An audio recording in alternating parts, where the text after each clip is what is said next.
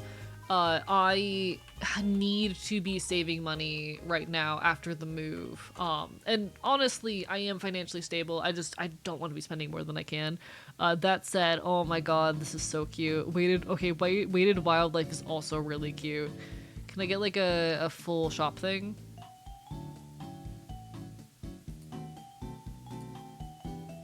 Okay. Found it. Perfect. Electric eels, they're silly little guys. I think I'm just a fan of moray eels. Honeycomb moray eels are really pretty. The dragons are very cute, but also absurdly expensive. And they're worth the price, don't get me wrong. Like, you know. Why is it just dragons? Okay, North America. We got some. I got the raven is adorable as well.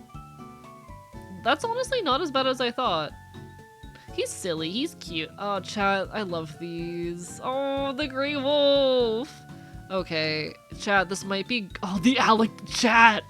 Chat, this might be going on my list for when I have money. This might be going on my list for when I have money. The alligator is so good. Oh, he's so silly. He's so silly. God damn it. Yeah, weighted plushies. Oh, fucking hell. They're so good. He's such a little guy. God, okay. Alright. For when I have money. Chat, do you guys want to see my most recent impulse purchase while I'm here? I made an impulse purchase yesterday. I think it was worth it though. My impulse purchase, y'all know I'm a big fan of leather. Big leather enjoyer. And I've been in the market for a while for a pair of leather fingerless gloves, and chat, look at that. Oh, they look so good. Chat, they look so good.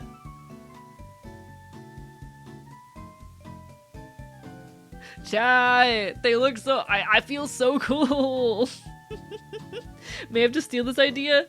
They were 25 bucks, which is a little bit overpriced for like a pair of leather gloves, but they're deer leather. They're so good. They make me happy. But a pair new just like that. I usually try to buy like vintage leather or secondhand leather, but chat. I love my leather gloves. They're so cool. His hands looking mildly holdable or ready to chuck a pick. The latter. My hands are not very holdable. Doo-doo.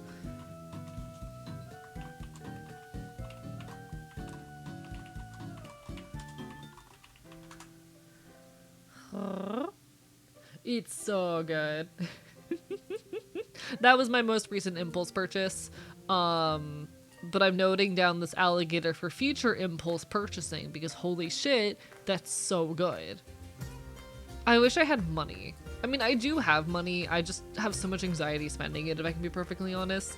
I have the kind of homelessness trauma where like the thought of spending money when I don't absolutely need to is devastating. And I need to get better about that because there's things that I could use and that I desire. Yo, Trans Night, welcome on in. Apologies if folks are stuck in the ads, but it's so lovely to see you. Hi. Hello folks, I'm Archivist. I'm your resident loud, chaotic bastard on the internet. I'm a punk, a leftist, an anarchist. My pronouns are he, him, or they, them. It's so lovely to see you. You can find me here talking about queer and leftist issues, playing retro games, doing all sorts of shenanigans. I also recently released a video essay about generative AI and how much I fucking hate it. How goes it? Gay frog raid? One sec.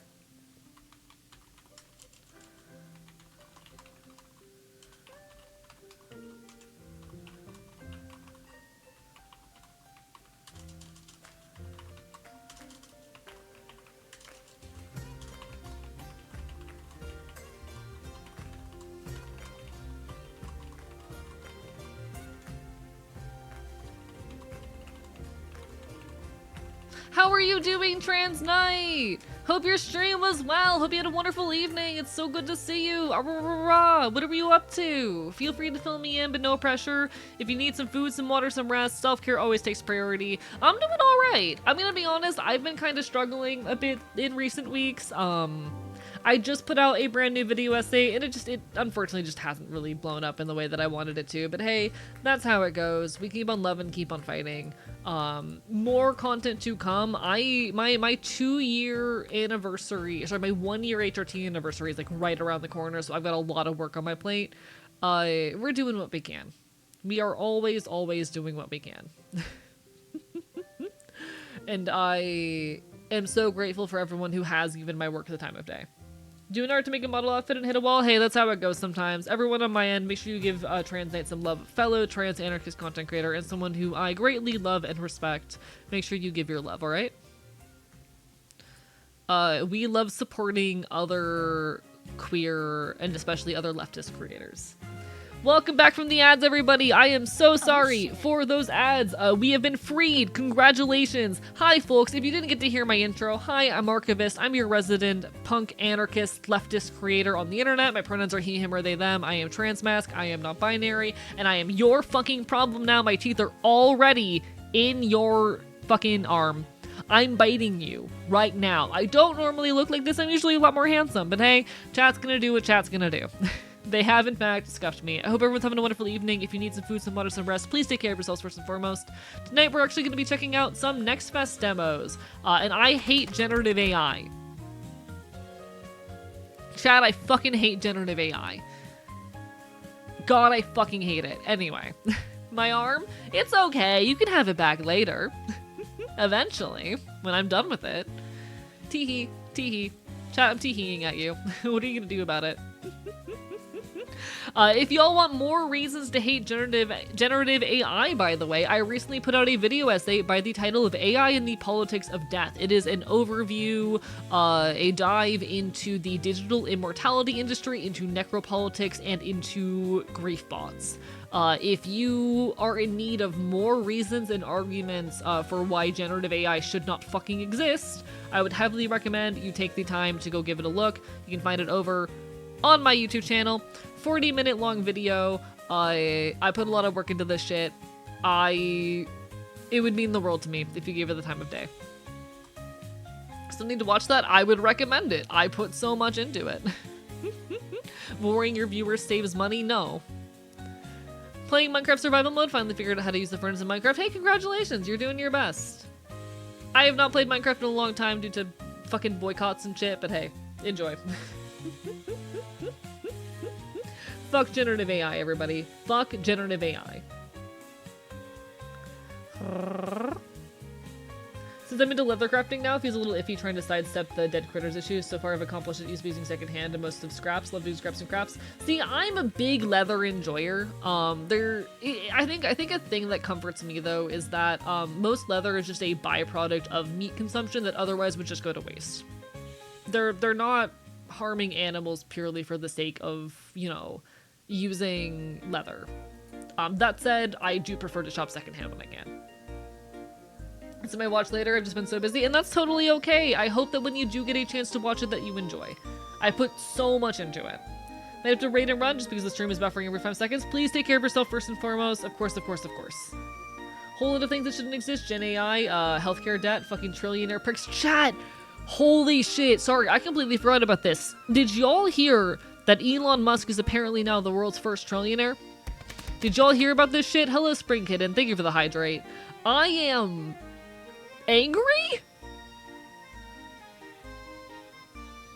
I am disturbed? How did we get to this point and who could think this is okay? How is anyone convincing themselves that this is okay? Billionaires should not exist, let alone a trillionaire. I think it's such a high number that it is quite literally impossible for most people to think in that high a number. We're talking, if I understand math correctly, 1,000 billions. How the fuck did it ever get this bad? Chat, I have to be careful what I say on this channel, but I hope you all know that I am an anarchist. Fuck the rich.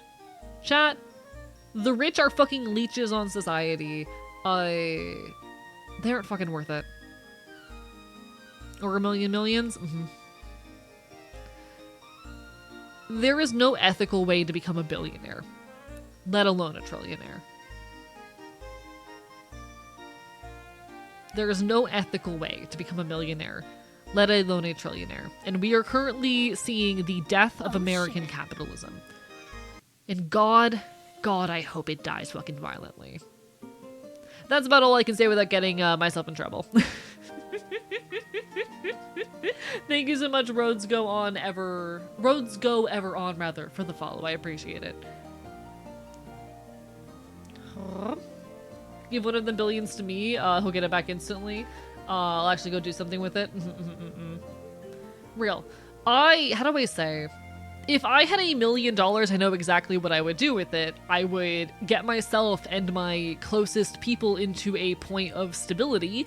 I would fucking get my art to a state wherein I can continue producing it without, you know, having to overextend myself, and I would put the rest of it into improving my fucking local community, you know? If I had $1 million, I would get myself and my closest people stable. I would fucking make sure I can keep creating my art, and once I'm done with that, everything that is left over is going into making my community fucking thrive. I live in a really beautiful place that I am so in love with, and there's something incredibly special to me about, you know, falling in love with a city. The rest of it would be going to making sure that the people in my local community have what they need and into bettering this place, you know? That, or like arming trans people. That's also pretty important. Can't get your favorite 3-letter guys coming after you. I've already been real life investigated by the real life FBI. I don't need to go through that shit again. This is not a joke. This is not a bit. Set up a community laboratory for synthesis of certain biochemicals. Oh, that's actually easy and legal. Chat, did you know that it is completely legal to produce and to DIY estradiol? Did you know that you can just do that? Did you know that it is perfectly legal to DIY estradiol? You can just do it. There is a certain buy-in cost to its production. You're going to be looking at like $200 to $500 to get all of your equipment for an initial setup, but after that, it's like $100 to produce a decade's worth of estradiol. And I heavily recommend, if people can, to get with their communities, raise money as a community, and develop networks for HRT production and distribution. It is not legal to do this with testosterone, however, the means of producing them are almost identical. just throwing that out there. I think $1 million can probably be ethically earned with a life's worth of properly compensated work. Now imagine living 10 lifetimes. I agree with this. I think there are ways to become a millionaire without directly fucking over other people. I still believe that it oftentimes requires you to be absurdly lucky and to oftentimes ignore the harms of the world in doing so. But I think it is possible to become a millionaire without directly fucking other people over. It is not possible to become a billionaire without directly fucking people over, let alone a trillionaire.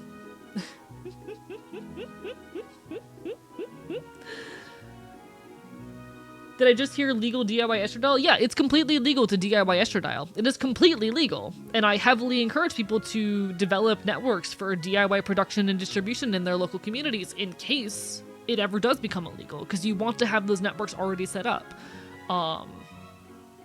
There's like a $200 to $500 buy-up cost or startup cost for all of your equipment, but after that it's about $100 to produce a decade's worth of HRT. I'm not joking. I'm not kidding. Like, I'm being completely dead-ass and serious here. DIYing testosterone is not legal. It is a more tightly controlled substance. However, the methods for producing them are almost identical. Which I'm saying for no particular reason. If you have like a local rave scene, you can probably just go to a show and get handed E. Same with the punk scene. If you live in a city and there is a punk scene around you, chances are there are people around you who know how to access DIY HRT. What if I DIY a hormone that makes me gayer? I'll let you know when I figure out what hormone that is. How do you synthesize it? Like, unironically? So what you do is you use powdered estradiol, which is really easy and cheap to buy online, and you suspend it in an oil. So you're not actually synthesizing anything, you're just compounding it. You are suspending it in the oil in an injectable format, and then you have injectable HRT. Again, really cheap, easy to do. So you do have to access the powder, but as things stand, that's currently extremely easy and relatively affordable. If I recall, both the powdered estradiol and oil are just food products, basically, yeah. Need to get into the punk scene? Yeah. Find your local punk scene. If I had a... Thank you so much for the follow, Barbara by Mine. Shit. No, I want to see Nile Red synthesize E. It's possible. It's possible. Look to grab food in DR Brain. Of course, of course, of course. Do what you gotta do. Appreciate the hell out of you. Welcome on in, Zay Zay. Ah, rah, rah, rah. Hope you're having a wonderful evening. But no, it's a thing. It's a thing.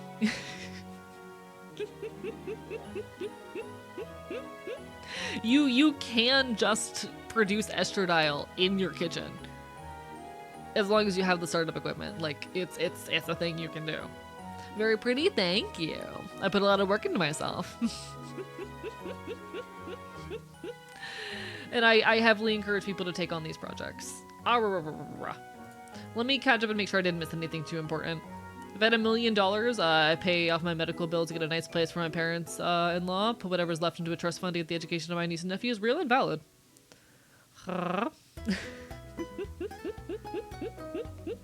Unless I did the math wrong, it would take a minimum wage worker in my state over 71 million years to earn $1 trillion, assuming they work 8 hours a day, 5 days a week, every week. It's an impossible amount of money to make without abusing people. Hello, Lyrie! Barper by Bite! How are you?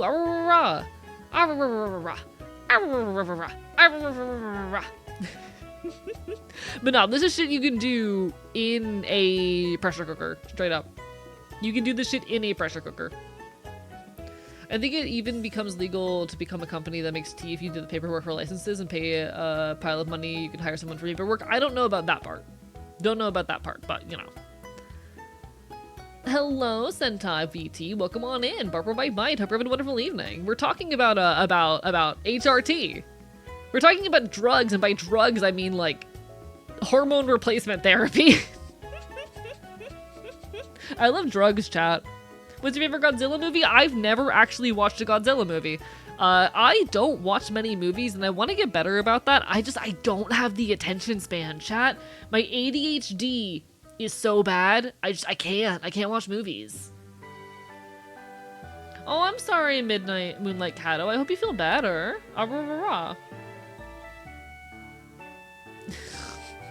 A lot of things are technically naturally produced by the body. Speaking of drugs, did you remember your tea? I did it yesterday morning, and then felt like shit all day.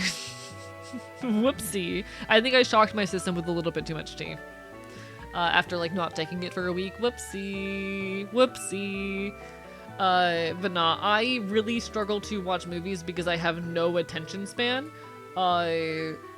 We do our best. We're collectively doing our best. We're just trying out here. Offered to sacrifice channel points if one of the sellers replied. Oh shit. Oh shit, Vox Marinix. Congratulations. Can you bite a human? I love biting people. I love biting people.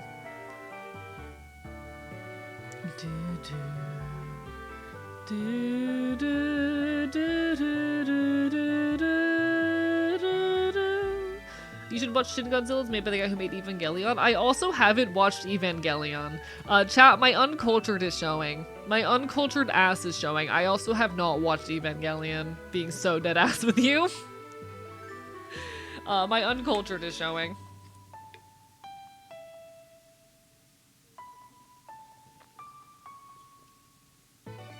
The one thing to note with producing DIY hormones is typically they're only like considered shelf stable for about a year.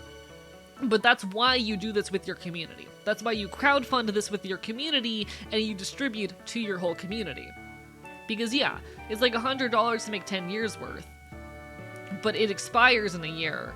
So like, you know, you produce it for your whole community and now 10 people have a year's worth of HRT.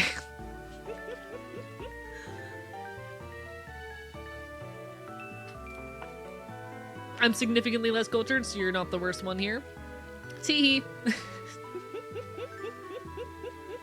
It's like $10 a year TLDR. Basically, yes. The hard part of non-DIY estrogen is the sterile bottling. Yes, which is what you use the pressure cooker for. You use the pressure cooker to sterilize the equipment. Doing E with the whole gang. We are all different flavors of queer. Indeed. Indeed. Evangelion have not seen? Yeah, I've not seen it. I'm very uncultured. I barely watch movies or shows or anything of that nature. I want to consume more media and engage with more things of that sort, but like, I don't got time. I'm busy. Recreational estrogen? Yes. Yes. Recreational estrogen. It is technically legal.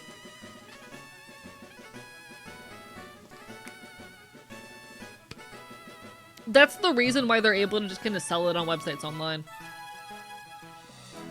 Like, it's estradiol is just casually available on the surface web. Because it's legal. It's not a crime. Hello, Ashlina, but for my bite. Me taking 20 grams of estrogen a day to become the woman. Careful, don't want to take too much. Technically legal, but if you're taking estrogen just for fun, you may learn something true. Hello, Ashlina, how are you doing today? Bye-bye. How do you control safe dosage with DIY? The same way you do regularly. When you're producing it, you only put in whatever you want the concentration within the vial to be, and then you run the same math you would if you were prescribed a vial of estradiol. And then you just pull out as much with your needle as you want. Are you okay with being called dude? I am okay with the dude. I'm okay with terms like dude, guy, etc. I'm not super fond of man because I am not a man. Boy is okay though. Boy is fine, dude is okay, guy is okay. I'm just not a super big fan of man. Like with your own hormone levels? Oh, blood tests. So this is where you do get some additional costs. You do, if you want to know your levels, you do still need to get blood tests done. Now, depending on your circumstance, there are just places out there where you can go and get a blood test done without needing to go through a doctor. This will usually cost you about $100. But bear in mind, this is something that you do, like, at your 1 month, at your 3 month, and after that is just annually. So you're really just spending like $100 a year to check your levels. Once you've like figured out a dosage that works for you. What I did is I just have my primary care doctor do the blood tests. Insurance covers it for me. Insurance has been covering it. I'm not a fan of women, but girl feels alright for some reason. That's just how it goes. So my genuine take, my genuine perspective on this, girl and woman are different gendered categories. Same with boy and man. Those are different gendered experiences. While they are considered generally to be phases that come after each other, they are not necessarily, they are not the same gendered experience. They come with different expectations for the performance of gender. And there is a harsh cutoff between them, in many cases. And I vibe a lot more with boy than man. That's mine. GP knows I'm DIY because my insurance doesn't cover it, but we'll cover blood work. Exactly, yeah. I'm basically in the exact same situation as Gibbery here. Technically, I could actually, yeah.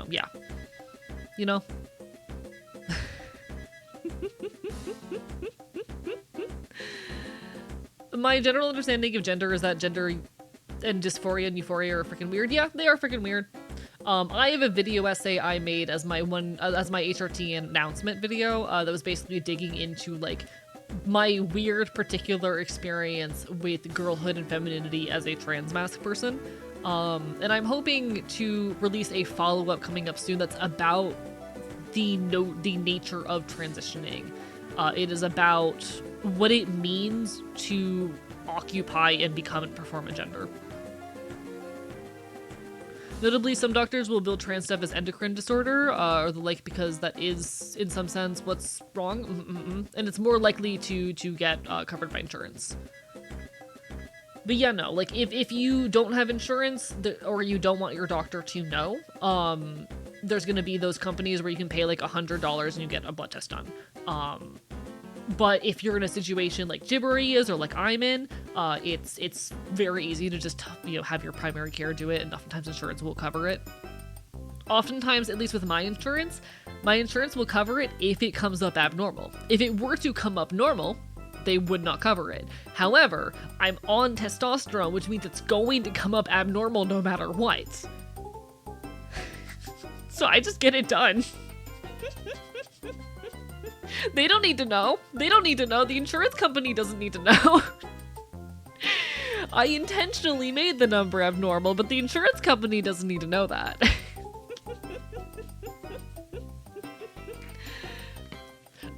Dividing boy-girl from woman-man kind of opened my eyes in that video. Yeah, gender is just a performance. It's just a social construct. The only thing that's real about gender is our internal sense of who we are. None of the rest of this shit is real. There's nothing that biologically says, yes, girl like long hair and dress. Boy like car and short hair and pant. There's nothing that biologically says that. That is just like the cultural conditioning. And if the culturally expected and coded performance for being a man was wearing a dress, that's probably what I'd be fucking doing. That's just gender's not real. Chat, gender is just a fucking performance. Our internal sense of who we are is real, but like all of the external ways in which we ease our dysphoria and engage with gender are just things we are performing.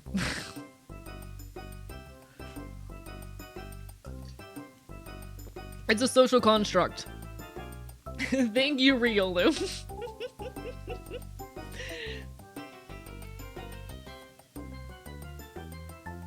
And everyone's HRT journey is different, that's okay. Everyone's transition journey is okay. There are people who get surgeries without HRT. There are people who get HRT without surgeries. There are people who go on and off HRT as they please. I'm gonna be dead ass. I don't plan to be on testosterone for my entire life. It is very likely that come a year or two from now, I'm going to decide to go off HRT for a while. And I might decide at some point to go back on it. And I am free to make that choice and to adjust my dosage and to take that process as I please. And I'm perfectly okay with that. You know? That's okay. Gender and transition don't have to be these all or nothing processes. Take them at your own fucking pace. Do what makes you happy. Hello, Potato. Lovely to see you. Bye-bye.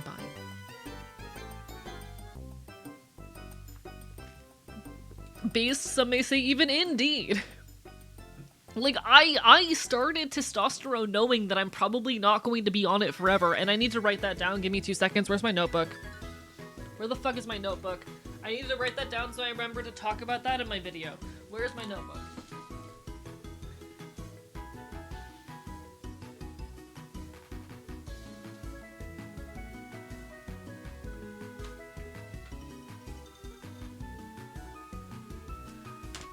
Sorry, in my stomach. Wonder, why did you eat my notebook?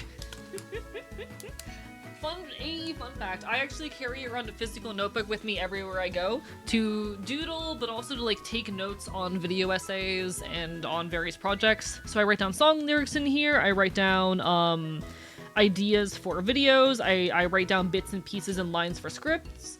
So there are so many notes in here that are just bits and pieces of, I have entire short scripts that I wrote in here while I was out and about.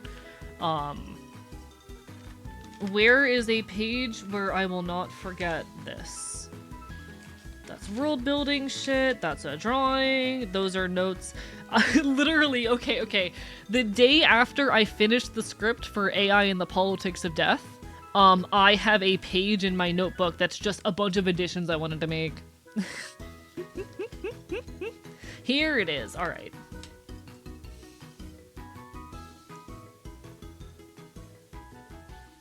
I knew from day one that I wouldn't be on T for forever. Okay, cool. There we go. Written down. I exist within a perpetual back and forth between gender is awesome and gender fucking sucks. Mood. Chat, today I've been in a perpetual back and forth of, damn, I think I have depression, and I'm a god, actually. I'm god.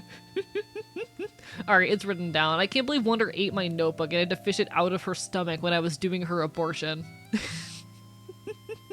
As an ND person, gender has been wholly confusing as society defines it, so I decided I'm just not going to play that game. Real and valid. I'm non-binary, but I enjoy the performance of masculinity. You know? I am non-binary, but I find the performance of masculinity fun. I enjoy it. I'm not a man, but there's a lot of elements to the external performance of boyness and masculinity that I just think are enjoyable. I just think it's fun. I just enjoy it. I would say if I had to define my gender is punk. Whatever the fuck you think is punk and transgressive and loud and in your face, that is my gender. I find my gender, I feel the most content with myself, and the most at home in my body, and the most me, the most in tune with my gender when I'm in a mosh pit at a show, when I'm making dumb, stupid choices, when I'm day drinking with my fucking friends, when I'm sewing patches onto my clothes. That is where I find my selfhood. My gender is punk, but I do enjoy the performance and presentation of masculinity to some extent, you know? And that's okay. Anyway, Wonder is the first trans woman to get an abortion. And chat, I'm the first trans guy to give an abortion to a trans woman. This is a bit from Wonder stream earlier.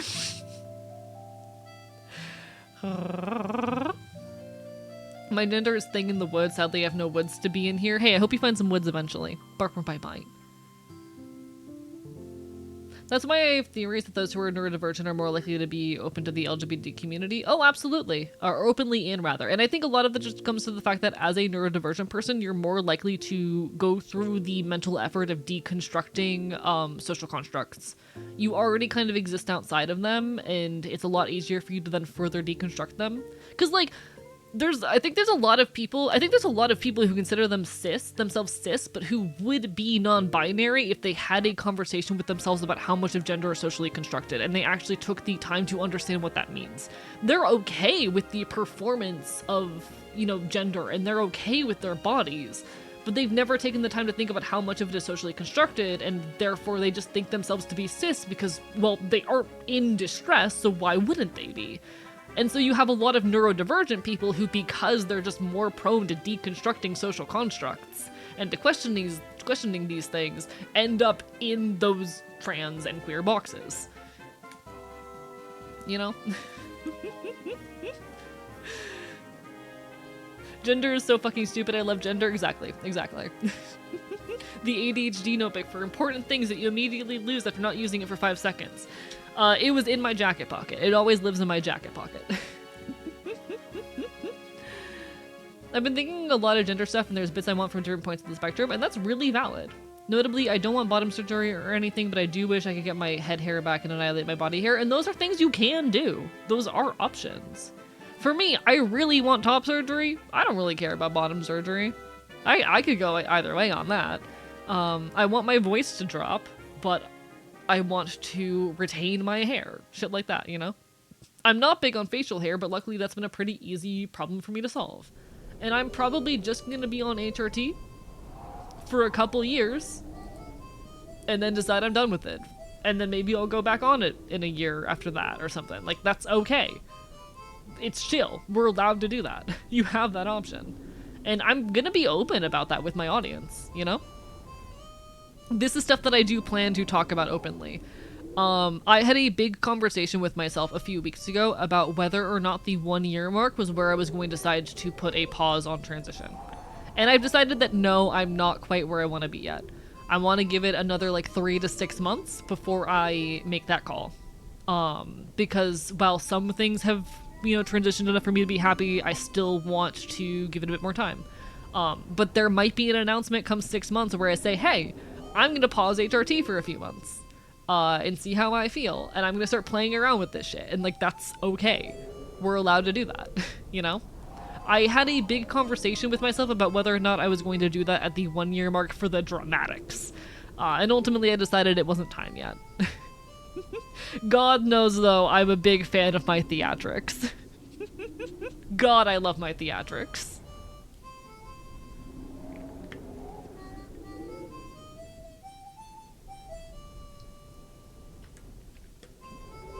Big sip of water. Chat, I love electrolytes. The idea of the fetus being actively Christian while being a fetus is very funny. It's very good. It's very good. I'm so glad that I aborted Wonder's Christian fetus. I'm the first person to shout 6'7" at the exact coordinates I'm at while watching your stream. I'm so proud of you, Moonlight Cato. I'm so proud of you.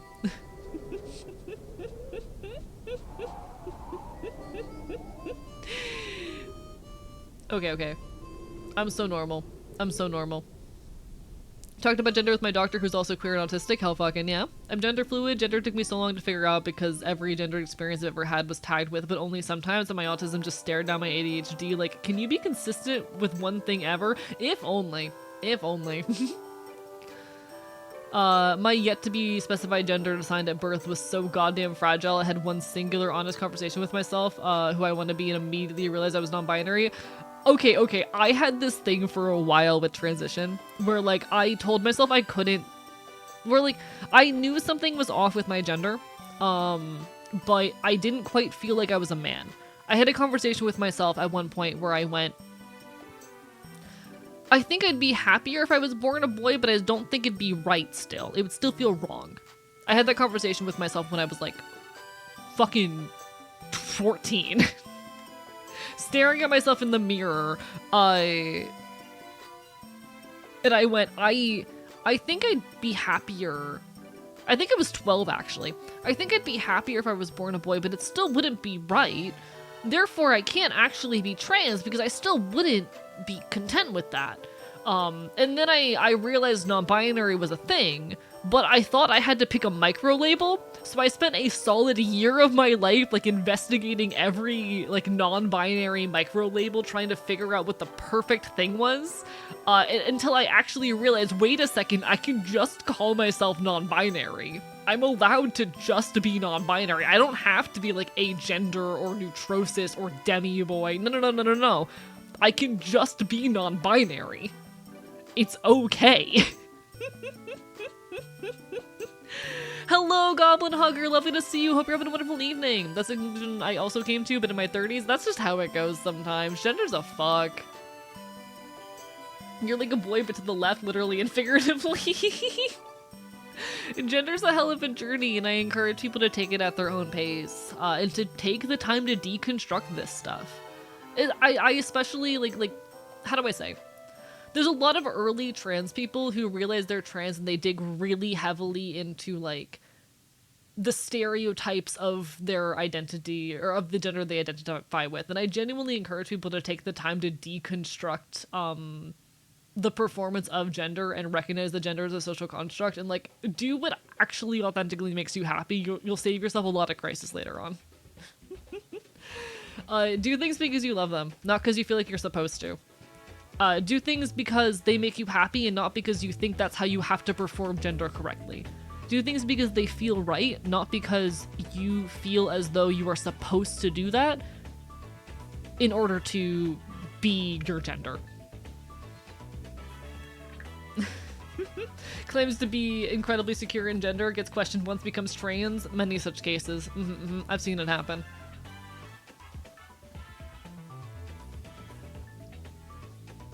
To be clear, it's totally okay to be binary, but, like, gender is a social construct, and that's alright.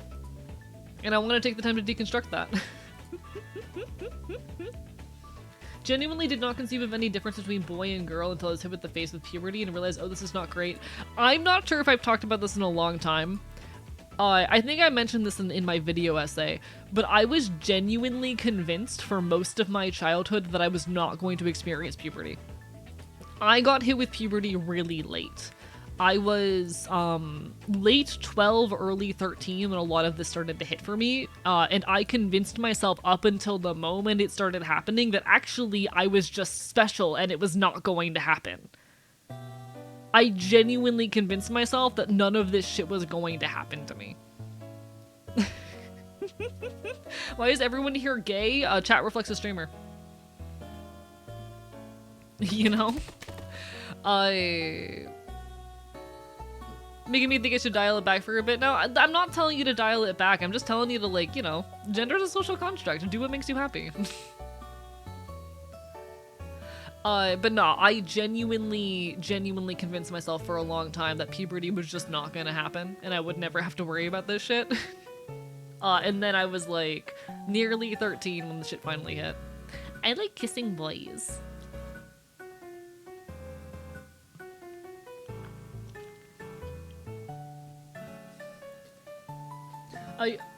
You're not saying to dial it back, but I'm thinking, like, am I just keeping up objections because I feel like I'm supposed to? No, take the time to consider that, and I'm not telling you to stop. I'm just like, I think it's worth considering, like, you know. Gender's a place to experiment and play around. Full bearded 12 club over here? Jesus Christ, I think I would die good humored gaming.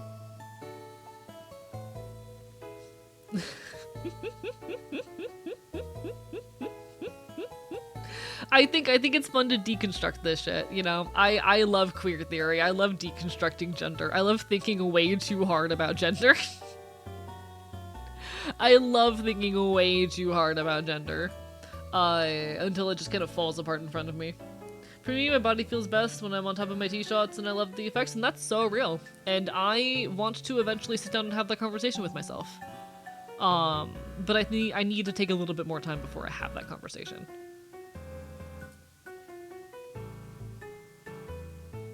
I need to write more stuff in my notebook. Chat, I'm reaching for the notebook. I need to write more stuff in the notebook.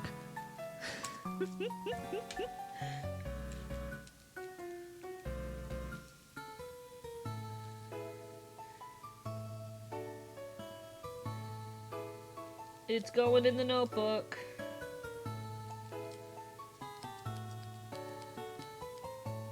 Why does every pencil I have die on me?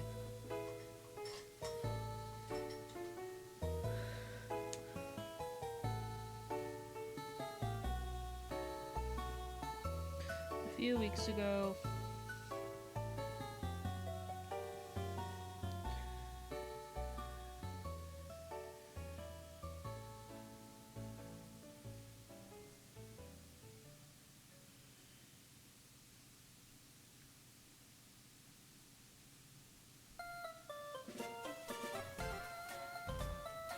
The theatrics. Alright, note has been taken. Sorry, I had to write that down like immediately before it left my brain. Actually, might write some more stuff in my own therapy. This one is for discuss during therapy as well. This is not a discuss during therapy note. This is a discuss during video essay. Chat, are my video essays just my own form of therapy? Wait a second. Am I using my video essays to gender therapy myself? Because I'm not seeing a professional right now. Whoopsie. Whoopsie. Chat. I think I'm my own therapist. I mean, to be honest, it's been more effective than any actual professional I've ever seen. Discuss during 3 a.m. Discord DM. I need to stop DMing my friends. My every fucking thought. It's actually a problem.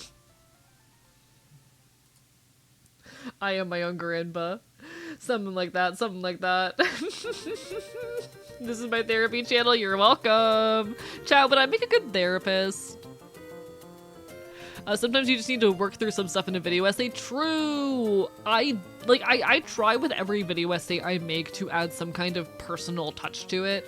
I want to, yes, use them, of course, as a means of exploring, like, trends in society and leftist issues.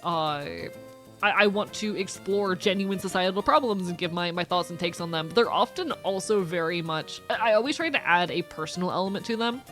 I always try to add some kind of personal touchstone, some kind of emotional through line of why this matters to me. And part of that is definitely me processing my own emotions and feelings on the subject, as well as disclosing them to the audience. I intentionally took the time in AI and the Politics of Death to talk about Julia and what happened to her, and what that loss felt like to me, because I think it, for those who have never felt grief, it sets the stage, and for those who have felt grief, it is a useful touchstone for what it means to grieve the digital era. It brings some of that forth. It grounds the conversation in a much more personal space, and I think there's value in that. But it very much was for me a means of kind of processing this personal experience of mine. Sometimes therapists can only give you the right questions. You need to be the one to figure out the answers. I don't trust most therapists. There, welcome for the raid. Welcome on in, folks. Bark, bite, bite. How goes it? Welcome on in, everybody. I'm Archivist. I'm your loud punk bastard here on the internet. You can find me talking about queer and leftist issues here on Twitch. It's so lovely to see you. How goes it? I hope everyone's doing absolutely incredible, and if you're not, I'm gonna bite you. My teeth are already in your arm. Rah, rah. Just because I can say it again, I fucking love the video you cooked. Thank you, I appreciate it.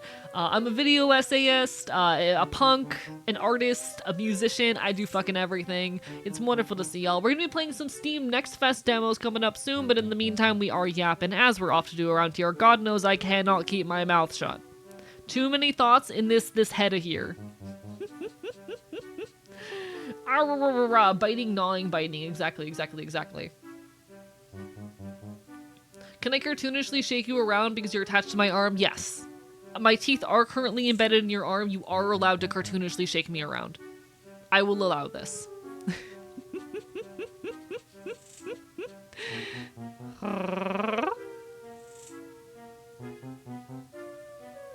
Totally fine. Just decided to throw my viewers over here after streaming some extraction shooter with my dad. Oh, hell yeah. Hope y'all had a great time. Is it okay to bite you back? This is okay. We can become Ouroboros. I will allow this. Had a headache and said time to call it. Hey, no shame at all. Everyone on my end, make sure you give Thera some love. Absolutely lovely individual. Make sure you pass over the good vibes and the energy. We love supporting our friends here at the channel. Snake go spinny.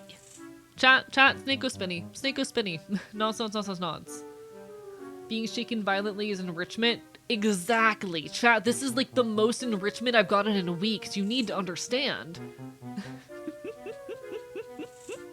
I'm having enrichment time in my enclosure. Chat, I'm having enrichment time in my enclosure. I say, a wild animal. A feral street mutt. It's okay, my enrichment is, my enclosure is the entire world, and my enrichment is this. Guinea pig enclosure? I'm not a guinea pig. I'm shooting you with the gun that I own. Puts you in the extra large centrifuge! Chat, I want to go in the extra large centrifuge. Put me in there. Put me in the extra large centrifuge. Make me go spinny. Have y'all ever like gotten on a merry-go-round and just not merry-go-round, that's not what they're called. Oh my god, wait. The spinny things at like children's parks. I'm genuinely Googling the phrase spinny thing at children's park. No. Are they just merry-go-rounds? One sec. Apparently they're called roundabouts, which is a very confusing term given the fact that roundabout means so many things. One second. Chat, these bitches. You know them, these bitches. Apparently it's a merry-go-round or a roundabout. Chat, y'all ever get on one of these and just spin it as fast as you can? I've thrown up on one of these before. I love these motherfuckers, alright? Chat, put me in this thing and spin me around.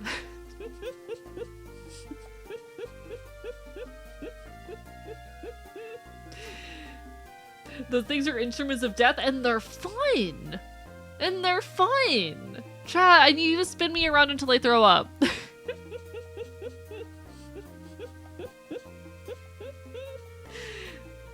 Unfortunately, no, since there were never any near me. This is so sad. No, I love these. Actually, literally, like, back in September, middle of the night, some friends and I hit up a park. Again, this is like 2 in the goddamn morning. I'm crossfaded for the first time ever. First time in my life I've ever been crossfaded at this party. And I'm on the merry-go-round while my friend spins us around as quickly as we can go. Incredible experience. Extremely fun. Would recommend. Can you promise the vomit will not hit me as you spin? I'll do my best, Lyrie. They are rid of all the ones my town used to have. This is so sad. What the fuck? 4 people gathered around spinning you faster and faster until you go flying off of it. Yes, please. Really like trying to spin them myself by running around and then jumping on speeds up as you move your massive center. What does crossfaded mean in this context? So crossfaded refers to consuming weed and alcohol simultaneously. So I had smoked... I had smoked a joint and I kept hitting my friend's pen. And I also had like 4 drinks that night. It is the most inebriated I have ever been. I do not make a habit of doing that often. I've gotten crossfaded like 3 or 4 times in my life. I would not recommend doing this if you are alone. I would only recommend doing this in a safe environment. I do find getting crossfaded fun. It is something I only do if I plan to be fucked up for the next like 2 days. Because I will be groggy and fucked up for the next 2 days. I find it an enjoyable experience, but again, it's not something I do often. And again, I'm a very infrequent substance user. I use substances usually once a week in social settings. The fact that I've had substances 4 days this week is an outlier, and only because I had to go to a funeral.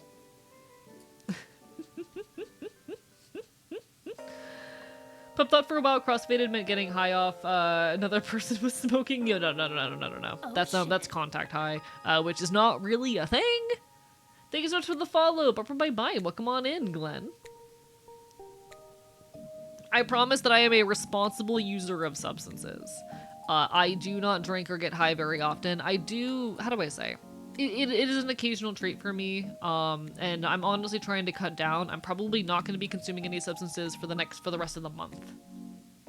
Just for the sake of productivity and energy.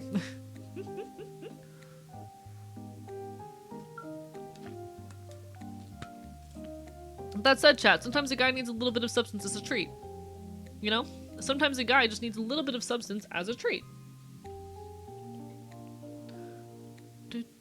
I do need to check something real quick. One sec.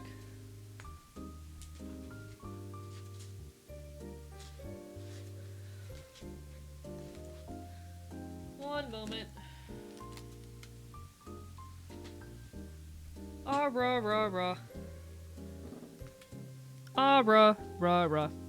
Took me years to realize what people call greening out is the same thing I experience whenever I smoke. Wait.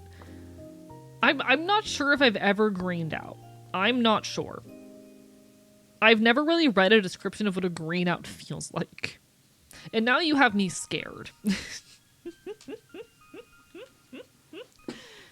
Don't let the government tell you that you can't have a little treat. Exactly. I'm the type that has never done weed, mostly because unfortunately the smell turns me off so much. These days I think I'd be willing to try it with friends, though. Completely fair. And please, like, put yourselves first and foremost. Please put yourselves first and foremost, okay? It's scary, just have really low tolerance, apparently.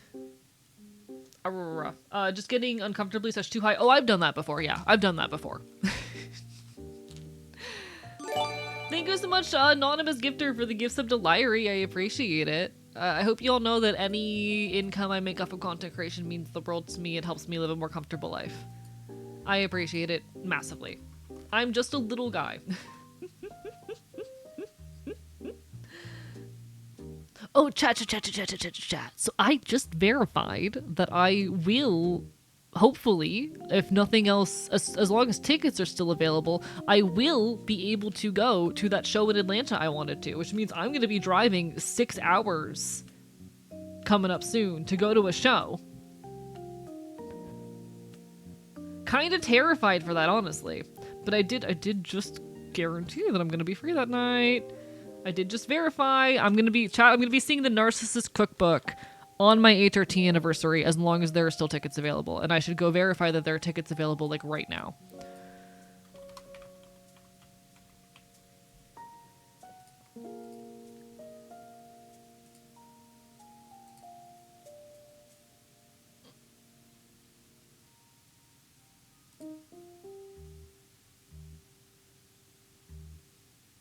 Why is it $40? That's fine. That's really expensive, but noted. I can afford that.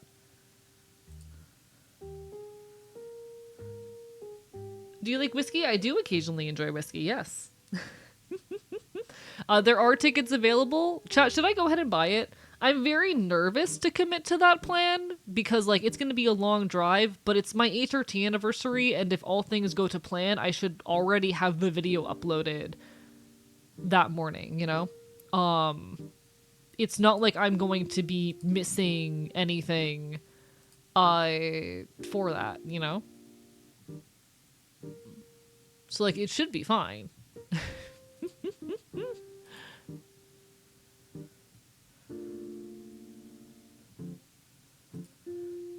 I just guaranteed I'll be free that day. Do I go ahead and buy it? Will we ever get a meet and greet with AE at TwitchCon? It'd be awesome. I do actually plan on applying to a few conventions to do meet and greets and various other appearances coming up soon.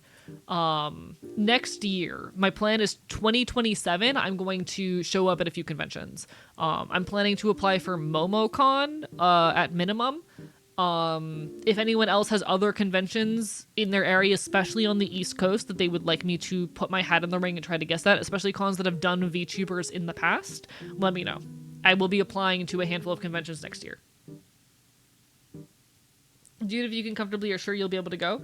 Okay. So, I have guaranteed that I will be free that day. It will be my HRT anniversary, and, like, you know, I'll just have to make the drive. The concern is just whether or not I'm going to be able to finish the video in time, you know? The question is literally just, like, whether or not I'm going to finish the video in time. Which, I'll pull all-nighters if I have to. I will sleep on the highway if I have to. Driving 6 hours is going to be a bit stupid and irresponsible, but let me check the ship at the venue. I think about VTubers, but MagFest is an amazing queer friendly space we're looking into. Noted. And I do appreciate suggestions, genuinely. Just teleport? God, I wish. The other concern is, because the show's going to be in Atlanta, Georgia. I've never been to Atlanta before. I don't know what parking is like in Atlanta. I have no clue what parking is like in Atlanta. If anyone knows anything about Atlanta, I guess let me know. But yeah, that is, oh, that's like a 7-hour drive.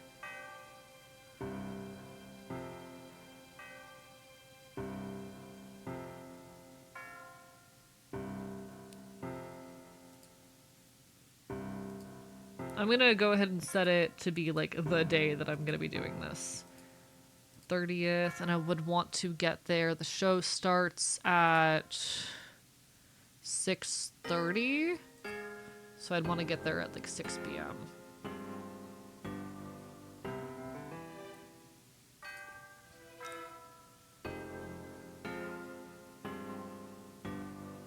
I'd have to leave around 10 a.m. to guarantee I could make it. I hate Atlanta. It sucks. Take the metro. What's the venue? The venue is going to be the Masquerade. It's the Masquerade. An external time limit, such goal might be good for motivation. Perhaps. I say come to Brazil, but the joke is overused and boring. This is the closest show that this artist is doing to me, and it is on my HRT anniversary.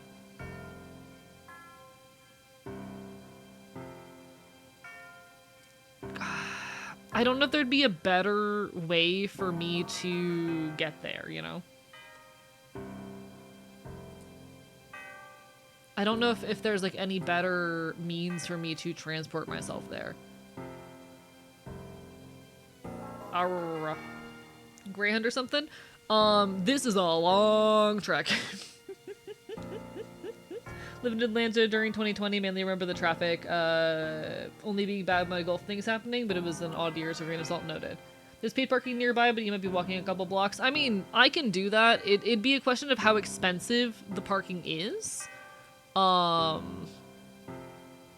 you know, it's one of my favorite artists, and I'm already making a massive trip for it.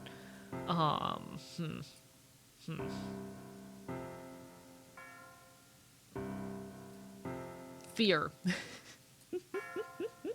Probably gonna get going. Oh, no worries, Builder Bear. All the best. Get some good rest. Sorry that I'm, like, currently debating show shit.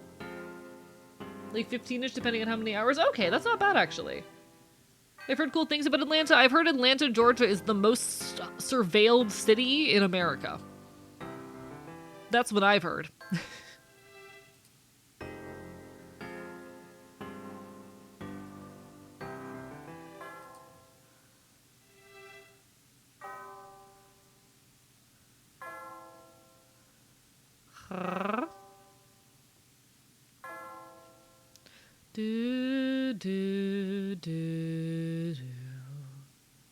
Atlanta's a cop city, isn't it? Okay, to be fair, I've not heard good things about Atlanta cops. Expensive compared to driving, I mean? Oh, wait, one sec. Amtrak is a little expensive, but you can sleep and have meals included. You'd be fresh when you get there, might be worth looking into. True. But I don't have any of the days before or after guaranteed to be free. I'll probably wait for... Okay, I need to wait for my full schedule that week to drop, because I'm only guaranteed that I have that night off. So I will not buy the ticket until I've decided on my transport plan, in which case I will have to wait a couple more days. Alright. Only been to Masquerade once, but had to park in the area. Remember it being about $5 an hour, but it was pre-COVID. Noted. I mean, it's my favorite band. Or one of my favorite artists. I'll look for more info. Jibbery, if you have any more info at any point, feel free to hit me up with it. I'd appreciate it. We do have an ad break going, so we're going to start moving on into the gaming. Had a good experience with Amtrak, but their schedules are awkward, especially if you need a transfer. See, from what I know, there is no direct train to via Amtrak to Atlanta. But so what Jenny thing are we hitting today? Hello, Seahorse. Lovely to see you. We're hitting on all of the AI games in Next Fest. We're hating on all of the AI games on Next Fest. I was so mad going through the listings, downloading a bunch of demos, and we're gonna start playing demos in literally just a minute. Guys, go give Seahorse some love. Amazing non-binary VTuber, does cool DJ stuff, super talented, someone who I greatly admire. But I was looking through all of the demos up for Next Fest. Why are half of them AI? Why are half of them, like, blatantly, obviously AI? It's terrifying. I hate it.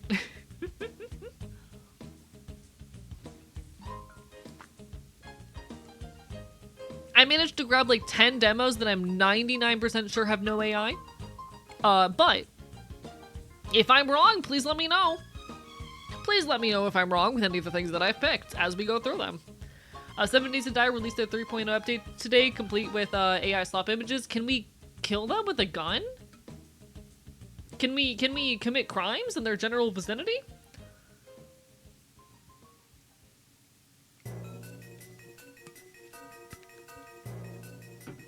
Can I become a problem? Currently in full-on screaming about AI mode today. Don't blame you at all.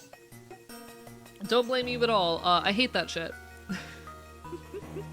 I am genuinely sorry for anyone who is invested in, you know, a game that ended up jumping to AI, because that shit sucks. It is one of the worst feelings to me when when a project you enjoyed or respected ends up jumping to AI. Don't know they're based out of Texas.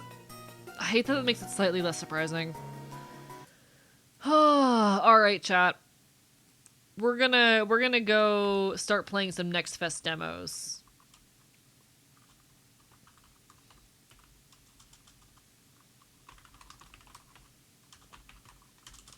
I'm gonna make the title something less, loud, just for the sake of not offending anyone whose game I'm about to play. Just I'm not implying anything, but. Can Pup please be released into data centers? Pup just wants to check it out. Totally not breaking a bunch of stuff. I can absolutely be trusted inside the AI data center. Chat, I can absolutely be trusted inside the AI data center. I'm not gonna do anything. But alright, that puts me in a situation where I need to decide what we're starting with. And I'm wondering if I make that choice or if I entrust you all to it. But I kind of want to start with something a little bit cozy. How do y'all feel about starting with something a little bit cozy, chat? Because I have a really cozy game about delivering milk. Trust chat? I could trust chat with it. Okay, chat. The games that I currently have downloaded, though I am open to suggestions if anyone has any good demos they found, include... we have... One sec, let me pull this up. There we go. We have... I put my... One sec. Hi chat, I'm down here for now. Hi. What's up? I need to make sure y'all can see the graphic. We have Chainsaw, Deer End Boy, Mine Geon Renegades, Feed It, Xenophiles, some kind of train station horror game, the demo for Songs of Glimmerwick, which I've already played, but I do kind of want to show off, Echo Weaver. I have more. Milky Delivery, Wilder Rings The Lost Spring, Astral Hunter, Lured In, Frog Island, Shroom and Gloom, and while it's not part of Next Fest, it is a demo that I really wanted to play, Neverway. Highly recommend checking out Restoring Cozy Game Restoration. Let me grab those real quick. Restory...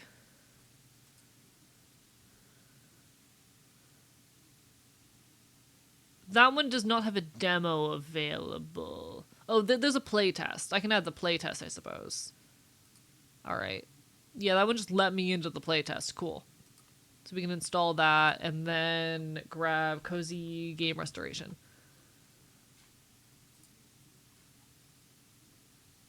This one has a demo. Cool. Alright. So we have Cozy Game Restoration demo added to the list as well. How about a vote thing? The issue being that there's too many options for me to like have y'all vote on all of them.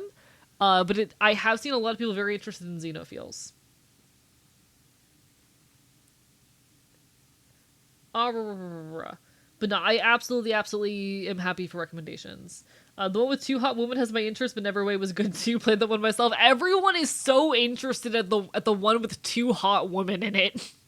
People really, really want me to play the demo for Xenophiles. I see a fish game, so I'm biased to Lured In. I've actually been following the development for Lured In for a while. The developer posts a lot of YouTube shorts talking about the process, and so I've been following development for this game. I love hot women. Okay. Let me just make sure that Xenophiles does not have any NSFW content. I'm pretty sure I already checked, but just to make sure, I'm pretty sure it didn't say anything about adult content. It is, quote-unquote, a space custom simulator, where you're fighting terrorists with a shotgun.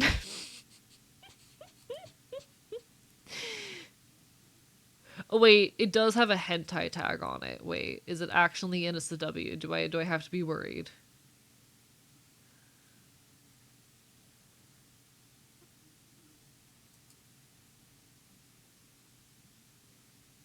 Is there any actual adult content in this? Just play and see. If I accidentally show adult content on stream, I could get in trouble.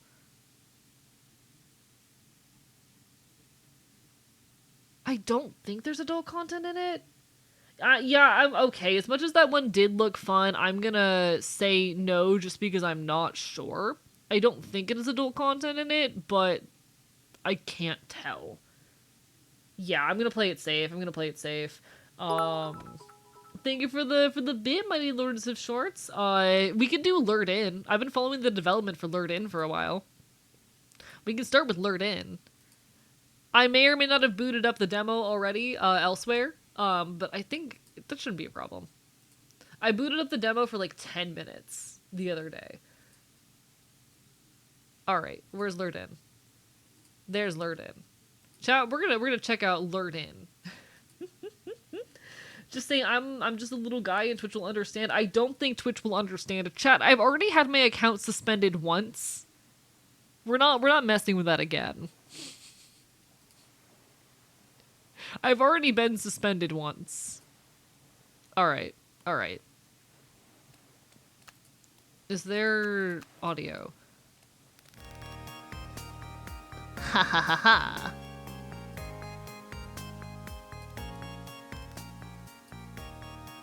Chat, we have music. Twitch is notoriously not very understanding. Yeah, I'm not risking that shit. Why is the hen wearing a tie? Good question. Ask the hen. Alright, game's weird and big. One sec. Let me fix this shit. Alright, we need to transform center to screen, and then I'll just make this go away for now. Welcome everybody to Lured In. This is the first of a couple demos we're going to be checking out tonight, and it's actually one that I've been following the development of for a while. I have been keeping an eye on this game and its development via YouTube Shorts for a bit. Chat, it's time to fish. Can I like start over? One sec.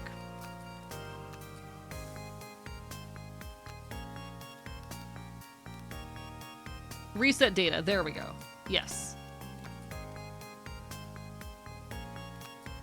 So now I just restart the game. Okay, cool. I love when games require me to do a bunch of shit. I played this for like 5 minutes the other day. Alright. Welcome everybody to Lured In.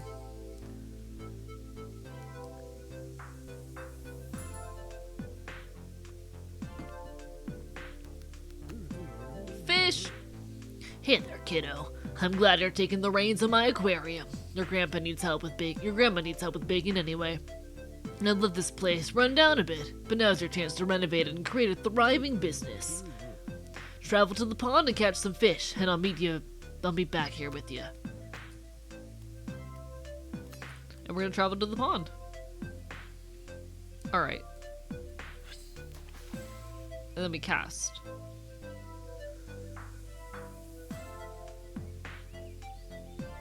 And then we wait.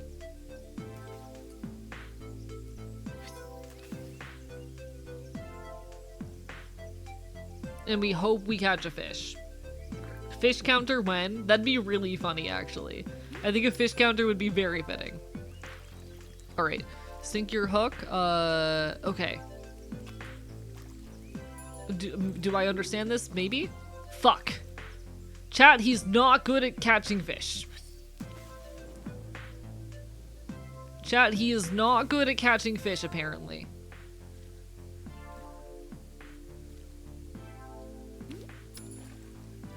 Alright, circle tap. I'm good at this one. I can do this one. Fish caught! Chat, I got a minnow. You just need to clone the vor command and edit fish instead of vor. You're so right. I could do that. Chat, do you guys really want a fish command? I can give you all a fish command. You know what that means?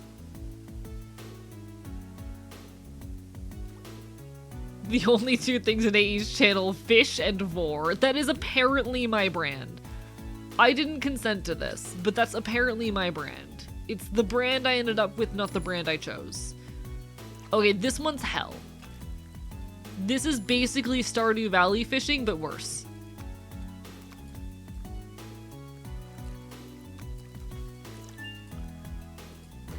I did it.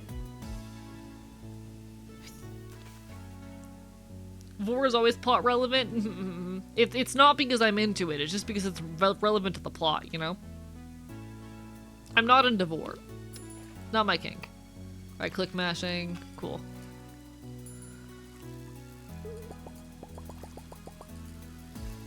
This one's just web fishing. And I got a goldfish. Cool. I swear I'm the only person that likes Stardew Valley fishing. Oh, I love Stardew Valley fishing. This is just like, I'm gonna be honest, worst implemented Stardew Valley fishing. I don't want to sell them. Fine, I'll sell my minnow. Fuck you. Why do I need $10 for a new tank? That's evil. Fine, okay, I'll sell my fish. I don't have any fish left. Fine. What do you want? Move a fish from your inventory into a tank and watch the cash flow in. If you don't have any more, just go catch one from the pond. Chat. Fish. I have a PC guarantee for tomorrow. Congratulations! I really like Stardew Valley fishing. I wish that this was implemented as well as Stardew Valley fishing.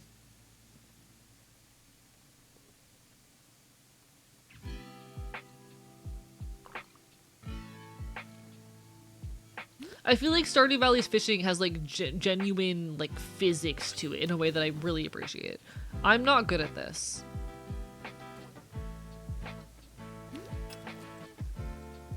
Okay. Fish caught. Got it. Cool.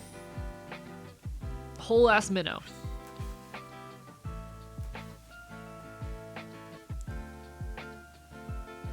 Definitely still learning the mechanics here. But I think this game is really cute. It's definitely a much more casual experience, but I do vibe with it. Come on, come on, come on, come on, come on. There we go. Fish! Chat, you know what that means! Fish! Do you see the minnow fin? I don't think I do.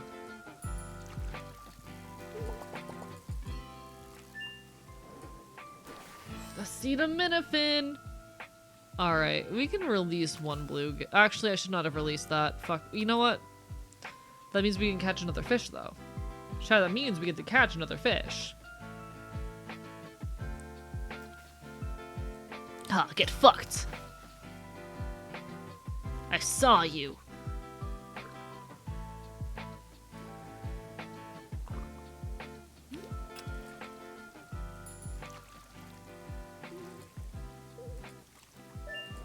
There we go. It was another minnow. Give me a third fish. Give me something interesting. I want a cool fish.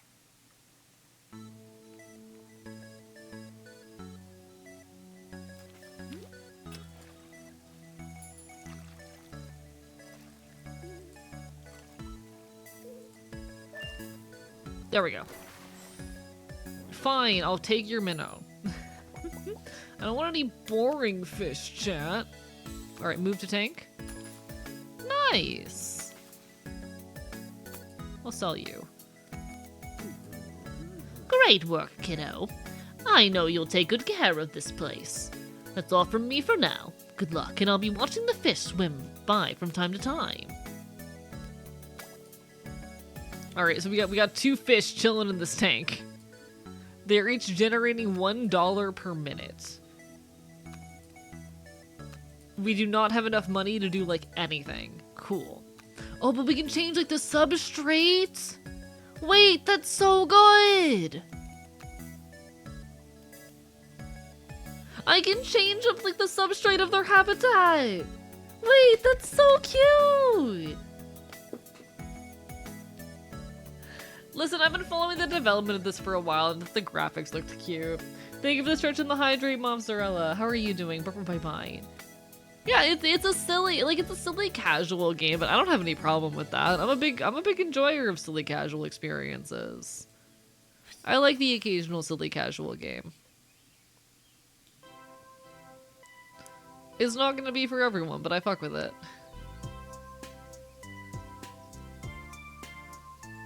Sometimes I need a game that I can play for 15 minutes and turn my brain off to, you know?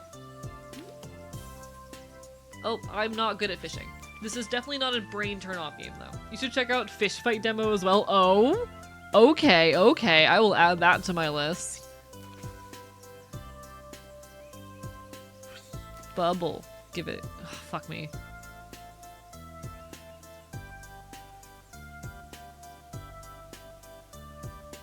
Big fish enjoyer. PS1 retro fishing game with bullet hell is the minigame. Okay, okay, you have my attention. That sounds very fun. Fuck.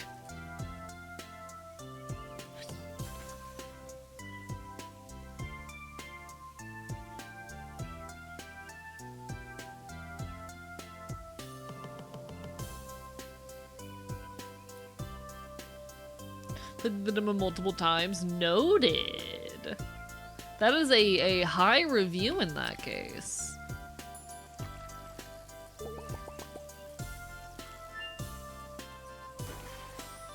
Carp! Carp! Let me really quickly grab Fish Fight.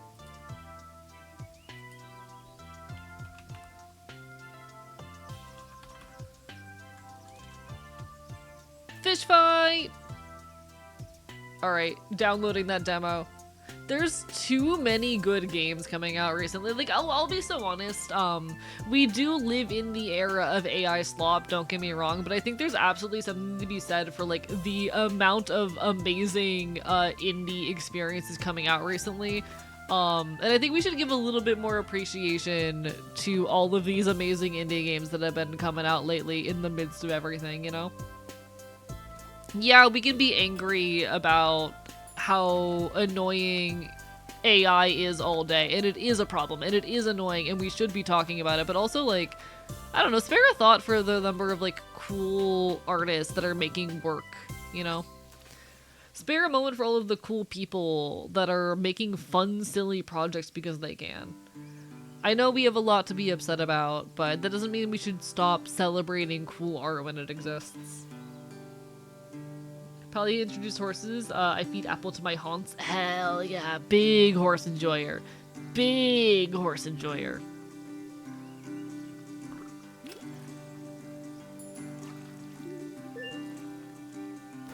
Thank you so much, Bell Pepper, for the follow. Barker bye bye.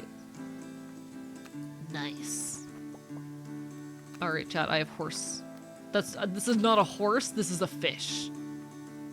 That's not a horse. That was a fish. Chat, he's so good at being a person.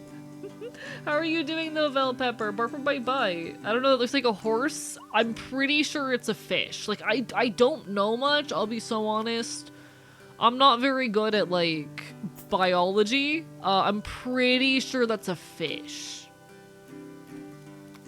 Chat, I'm pretty sure that's a fish.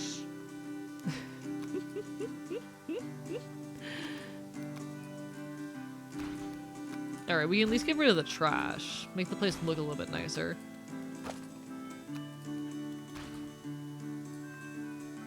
See, now there's no more trash bags around. He knows his animals. I do know my animals. Indie games are my saving grace. I love, like, the current indie gaming scene. I think there's honestly a lot of good stuff happening. Oh!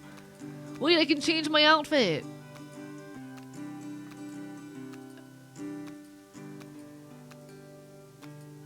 This is cute. Yeah, I can be Ginger Bedhead. Pant. Can I get, like, green pant?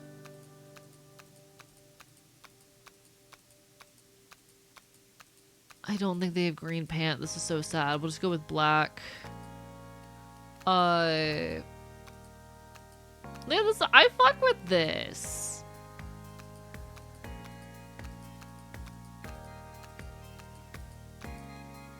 We'll stick with green.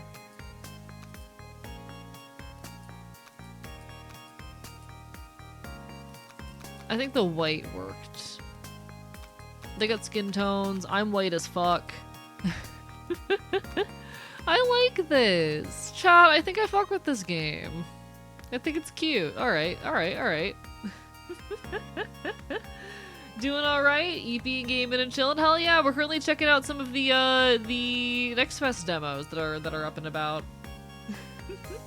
Position in Discord, not next fest, but I like, hey, noted. Honestly, and if I have time later this week, I might like do more demos on other streams. I would like to play through as many demos as I can, especially anything that catches my eye, you know?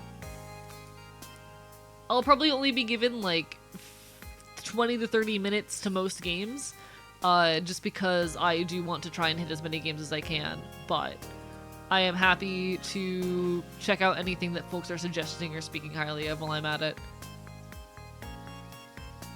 I will say, trying to hit the bubbles is difficult. This is cute though. Big fish enjoyer.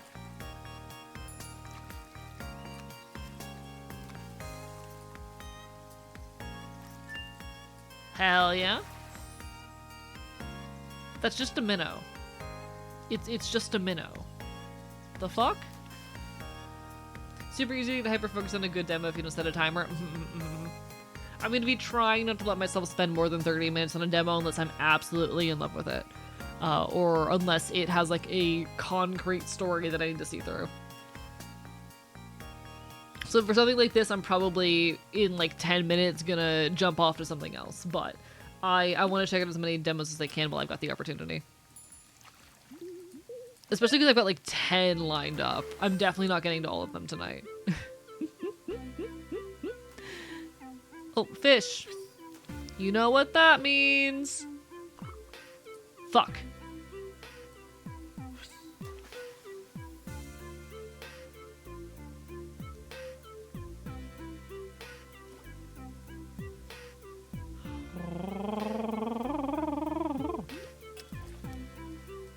Okay.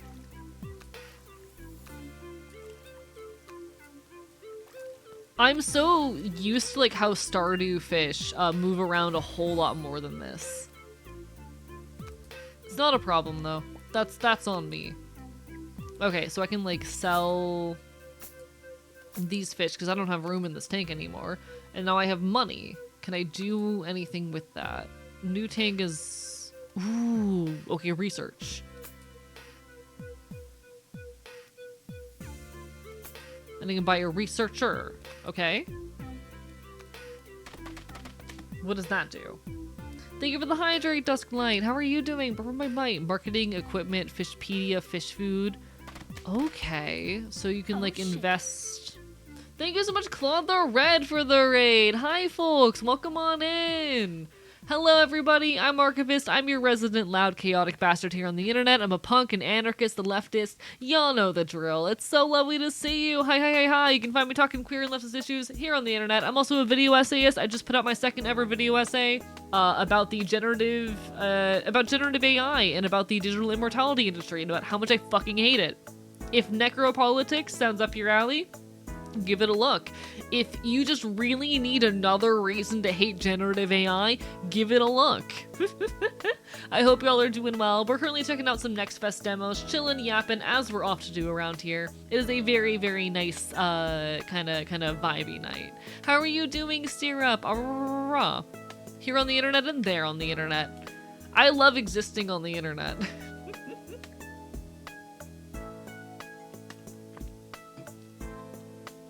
I'm apparently quite decent at it, you know? I'm apparently quite decent at it. But now we're currently checking out Lured In, which is very cute.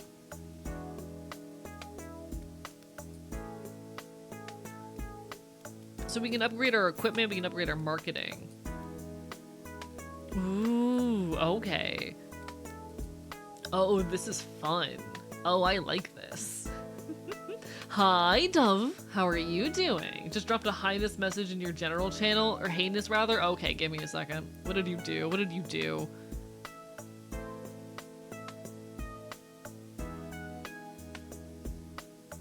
Mods ban Dove. Mods timeout Dove. Mods time Dove out. Guys, Dove is the worst. Dove is a dumb, bratty little boy, and I'm going to kill him with my teeth.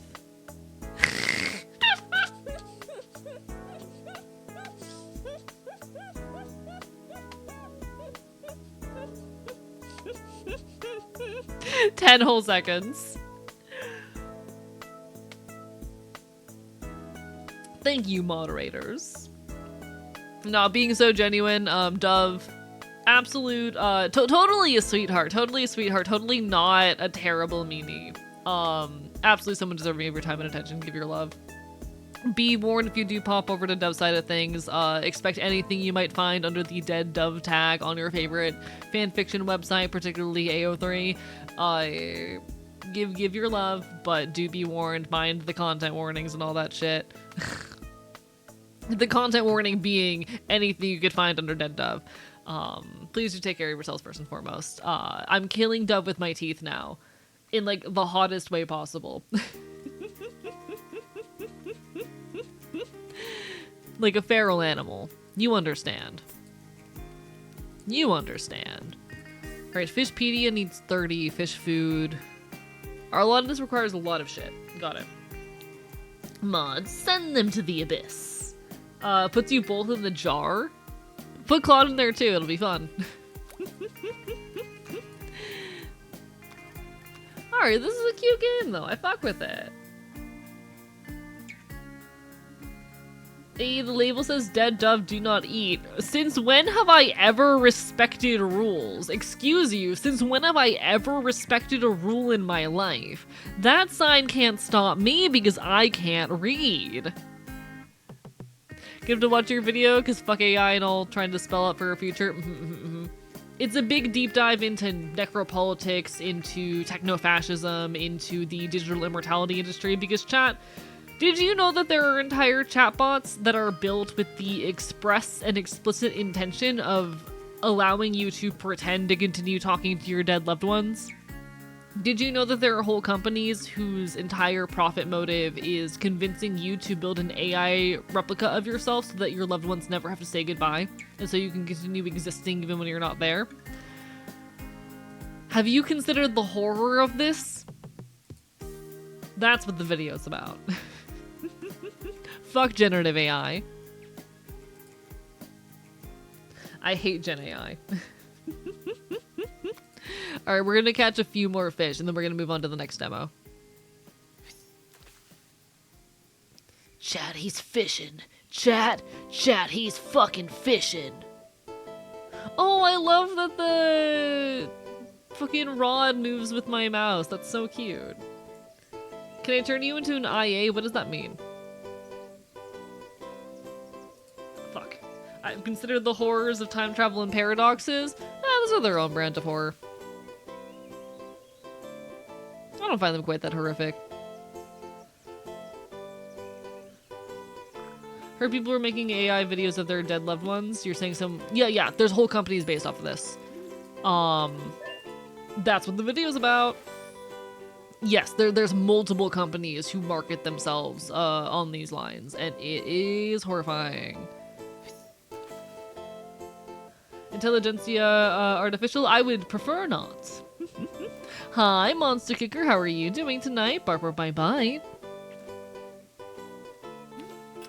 Also, I love how Dove very clearly came up with the Claude raid. I love how that very clearly happened. That's so gay, you know? That's so incredibly homosexual. Alright, fish. Generating $1 a minute, generating 2 a minute. So we're gonna sell this. I want to put the carp in there if I can, but its weight is 2. Huh.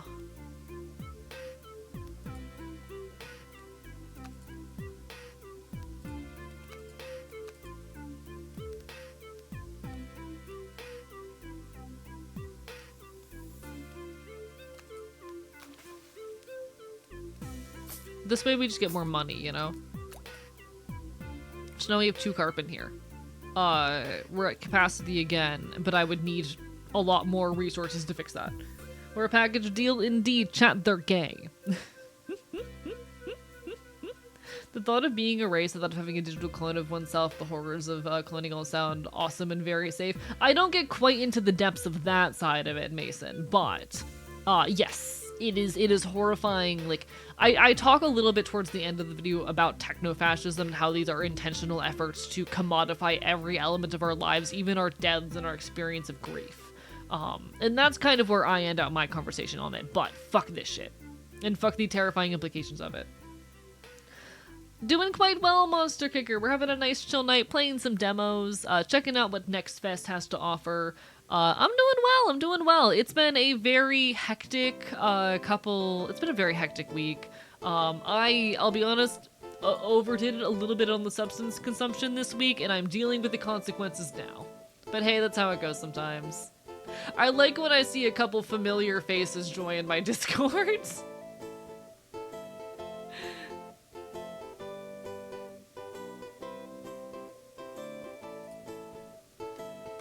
Hey, yo.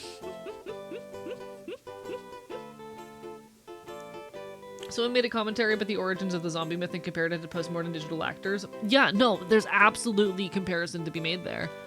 That said, chat, I think I'm gonna move on to the next demo.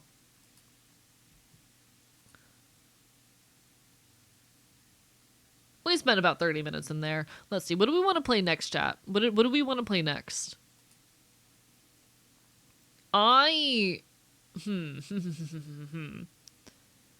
Chat, I'm kind of really interested in Soul Station. I'm kind of really curious about Soul Station. We're currently checking out, for those who do not have context, a bunch of Steam Next Fest demos. I kind of really want to check out Soul Station. If y'all are good for it. The folklore origin for zombies was, what if even death didn't free you from slavery? And it's horrific. It's terrifying. Time to find out what you're playing. Steam Next Fest. Chat, I kind of want to check out Soul Station. Soul Station is a visual novel horror. It's apparently got some LGBT themes. It is supposedly an atmospheric visual novel narrative about a child who boards a train to the afterlife.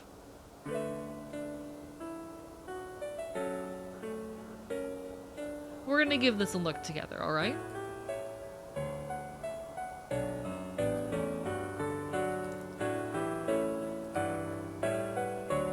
Give me a second while I get this all set up. Oh, you're tiny. Let me make that window larger. Oh, ho, ho, ho, ho. Chat, the vibes are good. Chat, the vibes are good. Chat, I like the vibes. Let me make this a bit quieter. Audio's a little bit loud. Let me know if anything... Actually... Okay, we can just down the music volume a bit. That should be good. A little bit louder. There we go. Perfect. Chat, the vibes are good. I say we embark. Lemon plus Bud presents Soul Station. Content warnings, flashing images, loud sounds, child abuse, death, viewer discretion advised. If any of this is going to be a problem for you, chat, please take care of yourselves first and foremost, alright? Reality spirals out endlessly around me. The background hum of the rails, always there, burns through my consciousness first. Something orange hits my eye, then the back of my throat, the rust of the air. The radiation eats up my neck.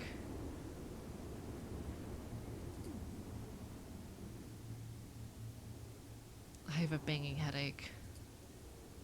The world is still a little fuzzy around me. I remember this train carriage with the dark corners, but my brain isn't used to processing this much new information. Oh, did you finally wake up? They turn over to me. I'm not ready just yet.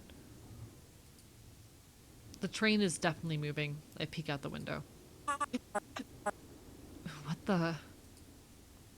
The final rays of twilight shine through the window. And I notice how dark it really is inside the carriage. When my eyes adjust, I try to wrap my head around the world outside. It's endless. Of course, of course! I always want to make sure people are warned for what they're going into.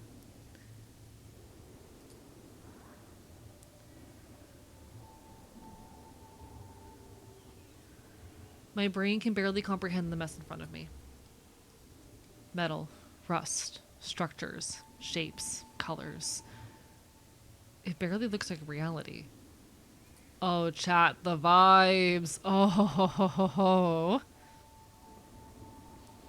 There's an endlessly sprawling expanse of broken architecture, machinery, technology, streetlights, and cables before me. Not only do they cover the entire world outside, they sort of are the world. You slept for a very long time. Are you feeling better? True. Yes, yes, yes, yes, yes. That'd be very smart.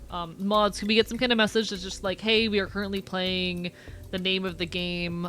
This being Soul Station. So something like, oh, we're currently playing Soul Station. Content warning for flashing lights, child abuse and death. Appreciate you, moderators. Thank you, Lycan. And by moderators, I mean Lycan tonight. I don't know if my other mods are around. Thank you, Lycan. No, I really love this art style. The aesthetics, the vibes are very good. You slept for a very long time. Are you feeling better? Everything about my body felt exhausted. A little. I turned away from the window and eyed up this character. How long have we been on this train? I can't really tell. There aren't any clocks or anything. A couple hours? A day? I held back my impatience. They looked really puzzled. I was about to ask again, but the sky hasn't changed at all. What? I think it should have been around 7 or 8 hours. But the sky has been orange the entire time you were asleep. It was the middle of the night when I entered the train, so maybe dawn was breaking, or an entire day passed and the evening was setting.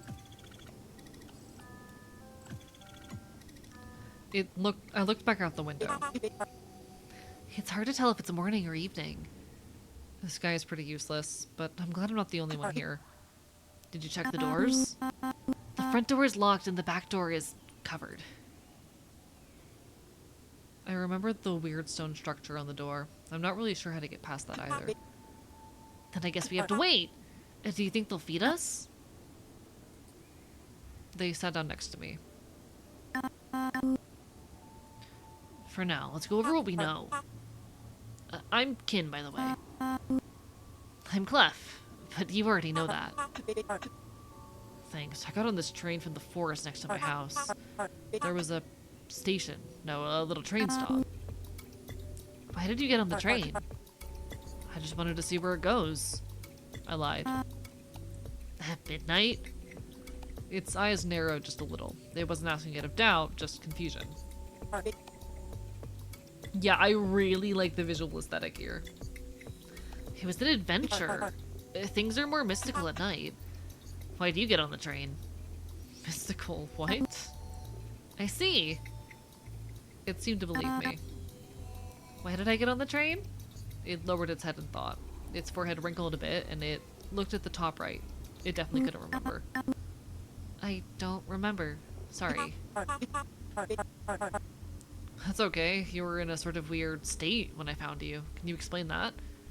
Both of our eyes wandered over to the back door, covered with an ancient-looking stone gate.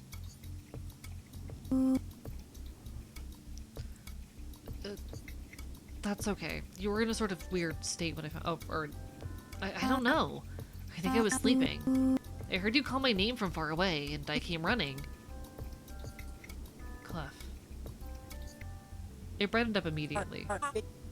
Clef, what were you dreaming about? I was in a dark place. I think I was floating around and around in a circle. So you didn't see anything in your dream.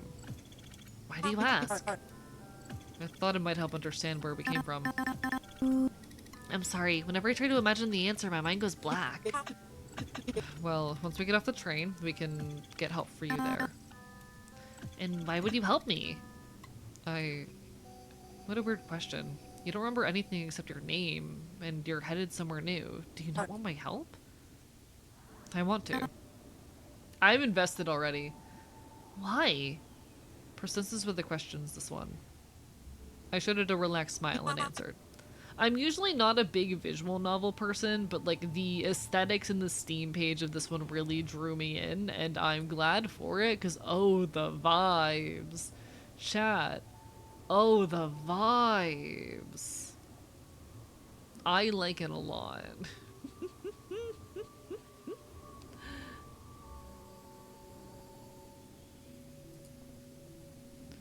Because I don't want you to be alone. And neither did I.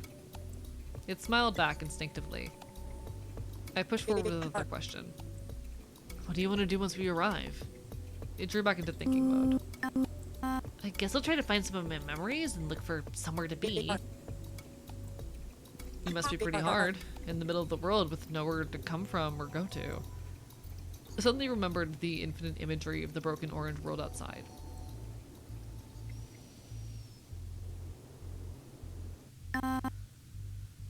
Where will you go, Ken?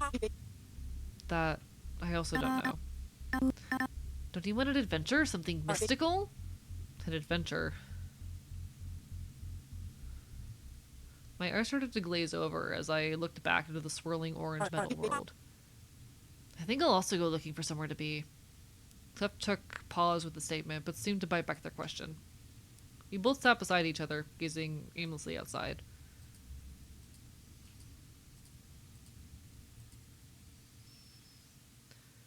I like it. Soul Station. I like it. Chat, I like it. I like it.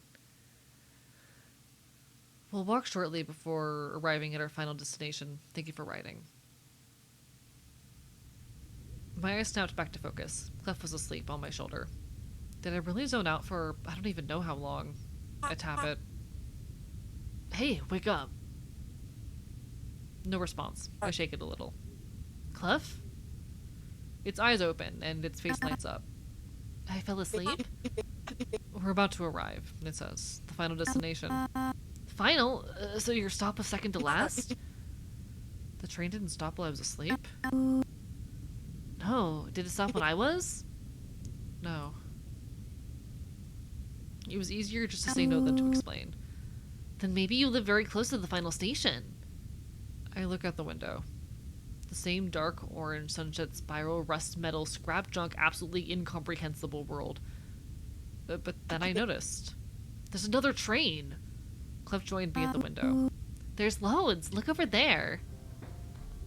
Its finger pointed me towards the train's destination. A giant tower rose into the sky, piercing the clouds. Surrounding it was a station. It was all too dark to make out any details, but it seemed like quite a large structure altogether. Stemming from it, coming out in various directions, was a web of train tracks. There's so many! No wonder the air feels so heavy.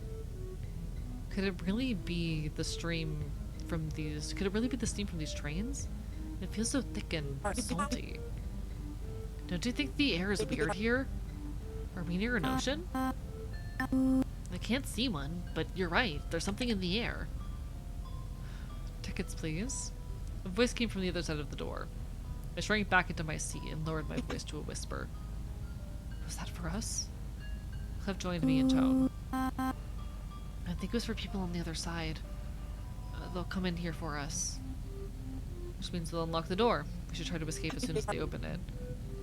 As soon as they unlock the door, don't try it. It intuited my thought process quickly. We don't know how many people are on the other side. We don't even know where they are. I refuse to be locked somewhere. I have to get outside. I'll play safe. But the door never opened. The knock never came. Come to think of it, do you even have a ticket? Their voice was at normal volume, sensing the situation was safe. No, actually. They didn't check my ticket when I boarded either. Can't find one on me either. Maybe that's why we're in this garage? I cast my mind back. I like it. Chat, this is very cute. It almost feels like something that might be better as a video series than a game. But I'm also saying that as someone who's not a super big visual novel person, but like, I like this. I do really like this. I don't know how long of a demo this is, but I really do fuck with it. I had a wonderful dream. I was somewhere warm, orange.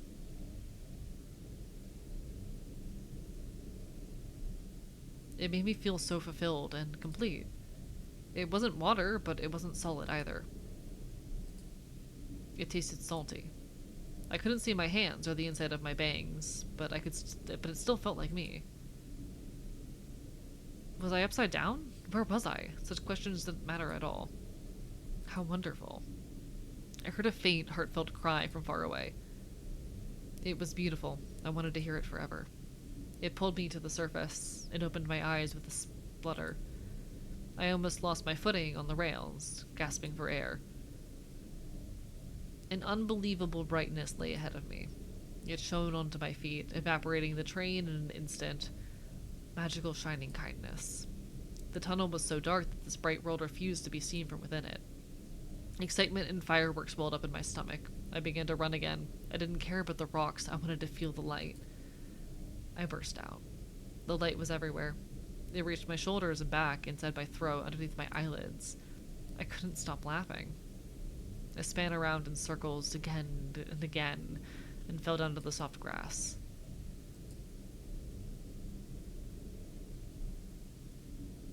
Grass?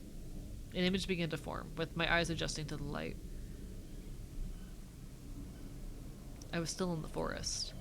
It was still nighttime. It was still cold. Cold. But everything felt different. I cocked my head to the side, forcing my eyes to focus on the source of the light.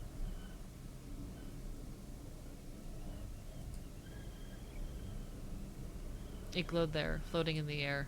An ancient metal lantern. My eyes began to perceive more detail. It was hanging from a metal pole, attached to a wooden platform. The platform wasn't too far from me, right next to the railway. It blinked a few times. Railway? I got up and slowly approached the platform. It was barren, not even a bench.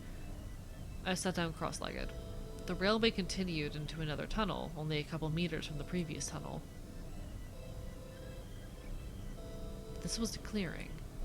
Surrounded by trees and hills, the only way in and out of this little circle was through these tunnels. The idea of going into another tunnel terrified me. The experience of the last one wasn't awful, but to face the darkness again with no end in sight, it felt like giving up my body to something else. The sky was the same shade of dark, but this time the clouds had parted. An incredible starry sky was straight above. All these stars in the universe, lined up in wonderful ways and shapes, burning and dancing and twirling in their own time. The trees seemed to move to their dance. I swayed back and forth, unable to focus on any one star. They reflected my eyes, twinkling and sparkling. In the distance, I heard a faint train horn. It was to be expected. I hadn't planned to wait for a train, but I got the feeling one would eventually arrive here. It was supposed to. I pushed myself to my feet, straightened my posture, and waited for its arrival. Before long, a light began to form in the tunnel on the right. Before my eyes, for the first time since I held that worm in my palm, something was alive in front of me. Oh, Chad, I really fuck with the writing in this. Oh, Chad, I really fuck with the writing in this. Oh, it's good. Chad, it's good.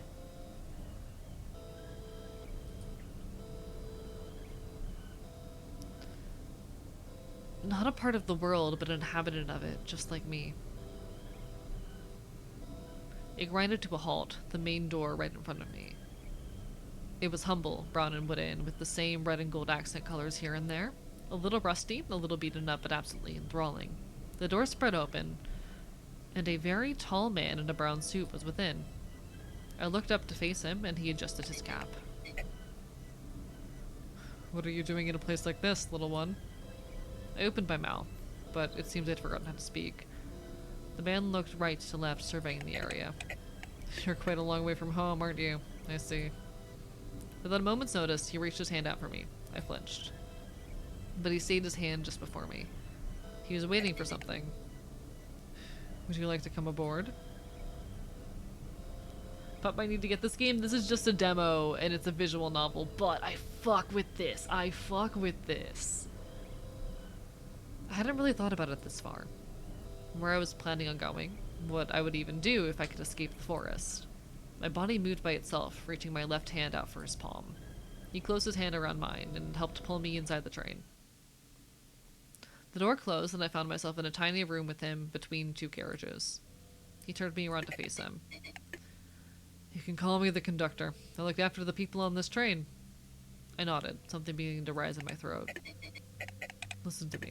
I'm going to take you to your seat, and you must not open your eyes until we get there. Do you understand? I tried to nod, but that thing in my throat caught my attention. The conductor looked through the little window into the next carriage, and a tiny sigh rolled out of him. Before I knew it, I was surrounded by darkness again. I felt his hands cover my eyes and the sounds of the door opening. He began to walk behind me, pushing me forward at a moderate pace. His hands were tight over my face, but not painful. He'd also covered my ears, but I could tell he was speaking, either to me or someone else. We kept walking, then paused a bit for the next door to open.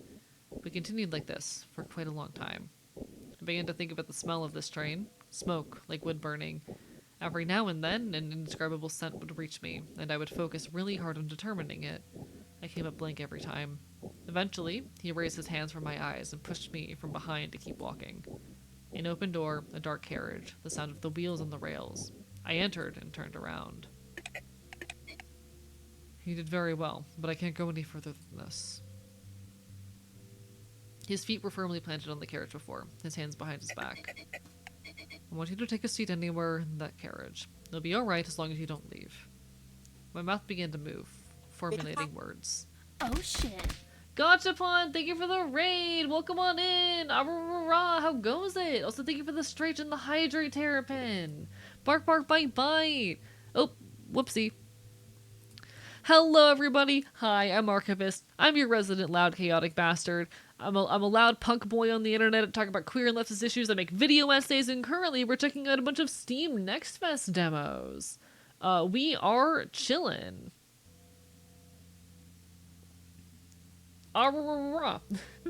Yes, I'm also doing Next Fest. This is Soul Station. It is a horror visual novel that I'm so far enjoying my time with. Did y'all find anything particularly interesting out of Next Fest? Everyone, make sure you Gachapon some love. Wonderful friend of the channel. Someone absolutely deserving of your time and attention.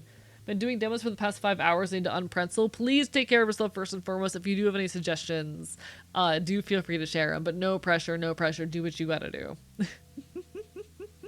We're only 1 hour into our demoing personally, so we're chilling. We're chilling. This one is a lot of reading, but it is a visual novel, so. You're not gonna leave me, are you? His eyes eased up, and the dark expression on his face melted away. You must be so scared, aren't you? I'm sorry, but I'll have to leave you alone for a little bit. He looked behind himself for a moment before taking a step closer. He blocked the light from the previous carriage. I couldn't see the interior. When you're scared, your mind starts to make up lots of lies and stories. But most of the time, you're not in any danger at all. If you can tell yourself it's all made up, you'll be able to keep moving forward, even if the danger is real. Iron Nest, Fame or Folly, Life on Neptune, Kaido Genkai. Hell yeah! One sec, let me peek at those. Let me see if there's anything that catches my eye among those. Iron Nest? Ooh, did not catch this one. Let me go ahead and grab that.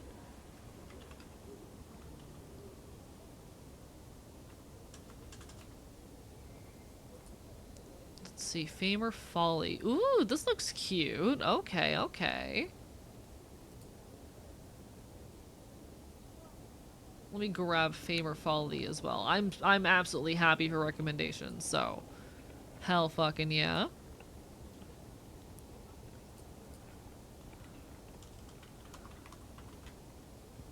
Life on Neptune. Ooh, Life on Neptune looks silly. Okay, okay, okay. I think it's very funny how different the recommendations that you must be getting out of this are compared to mine. Because none of these came up in my, like, recommendations out of the Next Fest. Hell yeah, congrats on your Japanese curry rice. That sounds very tasty. Send me a recipe. Hell fucking yeah. Ooh. Kaido Genkai immediately makes me think about, what's it called? There's a game from last Next Fest that I'm still really excited about and hoping to grab when the time comes. Dench Attack. Very, very excited about potentially getting hold of Dench Attack. Hoping so, anyway. Steam's drawing on the games I normally play. I've been doing a lot of Factorio recently, so it's all been Factorio games. Got it, got it. If any recommendations, DM me or something, hell fucking yeah. Please take care of yourself first and foremost, of course, of course. I will let you know if I come across anything particularly interesting.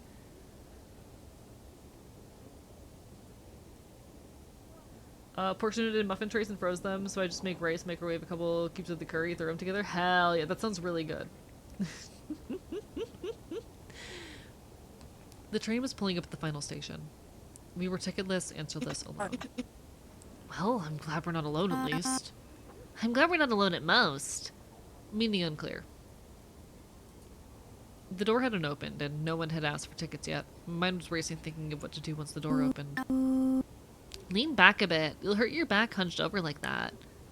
I straightened my spine and took a deep breath. Thank you. And with that, the train came to a stop.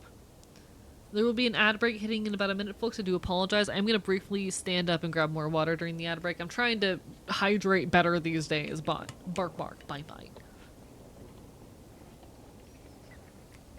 It suddenly became much darker inside the carriage as the train entered a building. I should have been looking at the window. We could have found out what this place is called or something. We'll have time later. Let's go slowly for now. It's a surprising and relaxed attitude for a prisoner? Thank you for riding. This is the last stop. Please have your tickets ready. Come to think of it, isn't it strange they don't announce the station name? Did they say anything for the forest? I wasn't... Oh yeah, it wasn't awake then. Sorry, anyway. My mind was completely blank. My arms hung heavy at my sides. I remembered that it's okay to be silent. By the way, it seemed to find a topic quickly enough. I've been meaning to ask you, but... Are you running away from something? It seems me. I need an answer quickly. That's a good question. I started, but I was swiftly interrupted. A horrible growl rose up from the ground. Some kind of cry. And I will be back in a moment.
Oh, hi, Basil.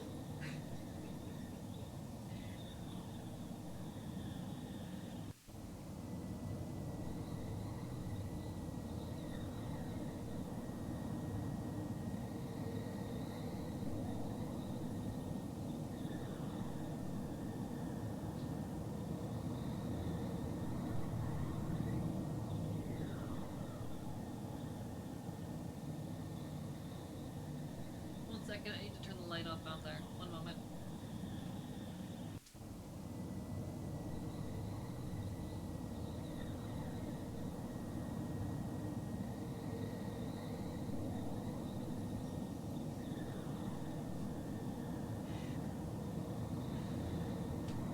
Basil walked into my room and immediately left the moment I walked back in.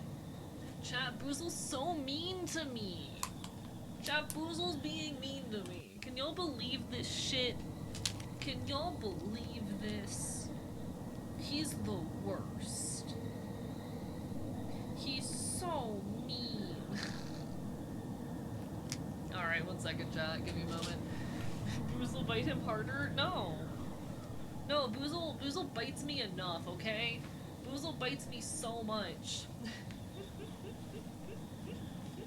Welcome back from ads, everybody. Apologies, folks. Settling back down into my seat. I needed to refill my water and take care of 1 or 2 things. I also, chat, I have a letter. Chat, I have mail. And like not, I don't mean in like a gay sex way. Teehee, I have mail. Oh, what the fuck?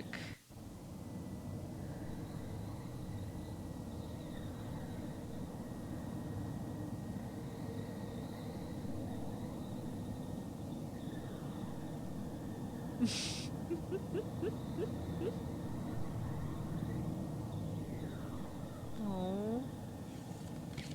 Alright, sorry, I have a letter. I'll read that more fully later, but that makes me very happy. Alright.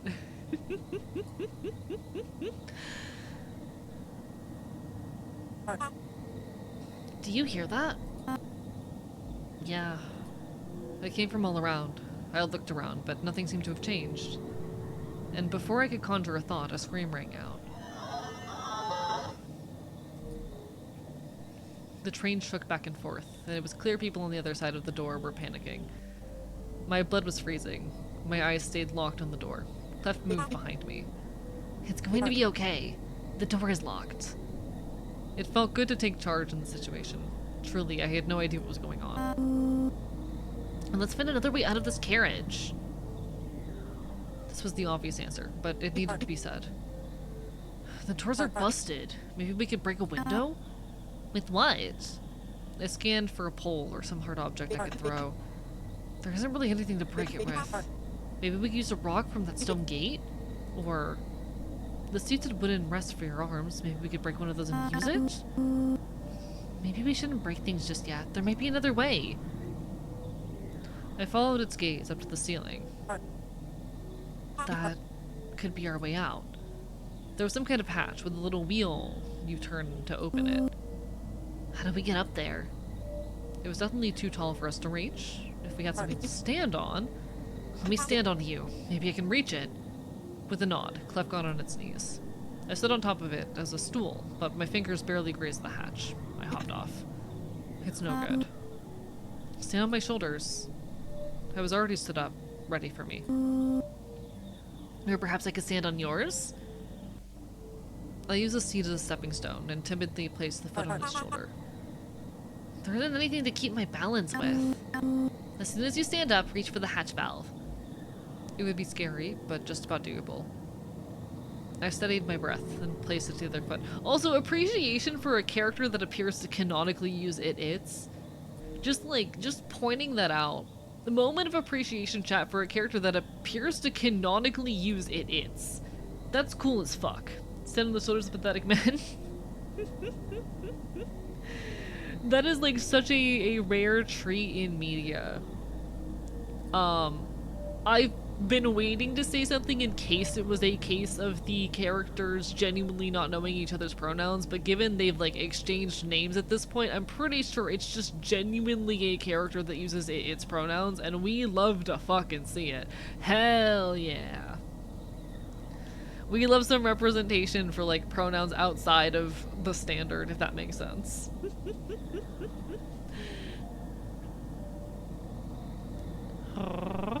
It would be scary, but just about doable. I steadied my breath and placed the other foot on its shoulders, and pushed up quickly, almost jumping. My hands latched onto the valve, and I hung down. Clef quickly corrected its post position to support my legs. Are you okay? Just about. I tried twisting the valve. It seemed really rusty against my skin. It's really hard to turn. Without words, Clef started twisting around, anti-clockwise. Stop, stop, stop! It was such a bad idea. I pushed up against the hatch, and it opened without ease. Orange beams poured down, lighting up the carriage. It wasn't even locked. We're saved! I grabbed onto the bar above the train and pulled myself up and out. I looked down through the hatch. Hello down there. Hey, can I come too, please? I'll find something for you. Wait there. I took a seat and pulled away from the hatch. The train was inside a dock of some kind. We're in a large, dark warehouse. The train is probably being stored here until it's being used again. I was talking to Clef. Didn't know if it was listening, but I felt less alone. It's hard to see anything. I don't think there's anybody here. I'll go look for some rope or try to find the key. And then I remember the conductor's promise to come get me later. Liar. I crawled on the top of the train until I found the ladder on the outside. It was a difficult maneuver in the dark, but I climbed down to the platform. I dusted myself off, tried to widen my eyes, to let in as much light as I could. There was a doorway to the left, above a staircase, with a green light spilling out a little from underneath. With no other leads, I walked over to it. My steps carried a hesitation and an urgency. I couldn't decide how fast to walk. The green light shone onto my bare feet, and I almost knocked on the door. It definitely uses its pronouns. Hadn't noticed that. Yeah, and I love that. That's so cute. Like, we deserve more representation for things that aren't just, he, she, they, you know? I may not be an it user, but all my love to the people who are. And I promise I do my best in those cases.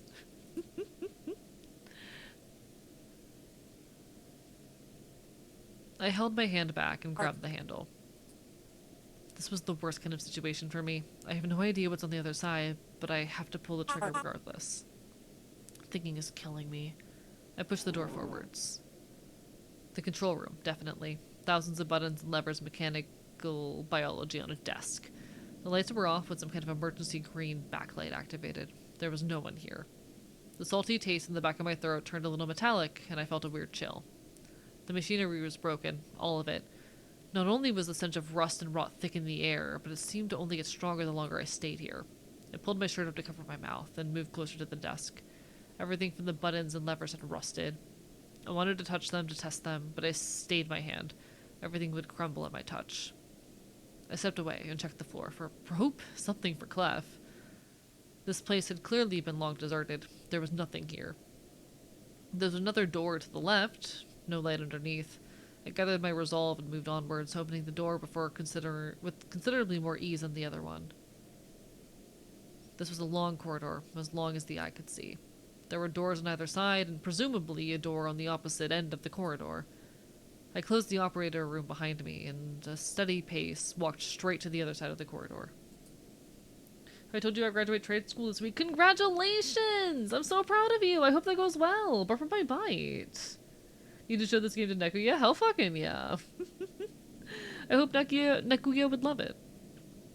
If I recall, the other character using they and it interchangeably at the start is just using it's now. My memory's not good enough to pick up on that, but I definitely picked up on the it's pretty early on. Which, I mean, hell fucking yeah, regardless.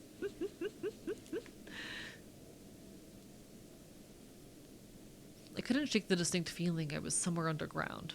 I don't know how much time passed. The imagery of the stimulus just repeated over and over. After a while, I grew frustrated and decided to test one of the doors to my right. Brown handle, wooden door, chipped red paint. I looked inside before entering. It was a bedroom? What's going on here? I felt immediately unsettled. There was clearly some kind of bed, a lamp, a shelf. The general idea of a bedroom, but almost nothing descriptive or distinctive about it. The windows were broken. Perhaps something for Clef could be in here, but everything within my body told me to stay away. No, I'd rather see the end of the corridor. My voice was shaky, but it was reassuring to hear myself. I closed the door and continued onwards. Shortly thereafter, the corridor came to an end. There was no door. Instead, a ladder. I sighed and my shoulders relaxed. The ascent was almost entirely pitch black. I had nothing to feel except this rusty metal on my hands. My mind no longer tried to escape the situation. I just started counting. There were around 90 steps till I reached an ending. A little platform with an identical door to the one I started with. My breath escaped me. My arms fell to the floor, and without any hesitation I thrust it open, desperate for some new stimulus.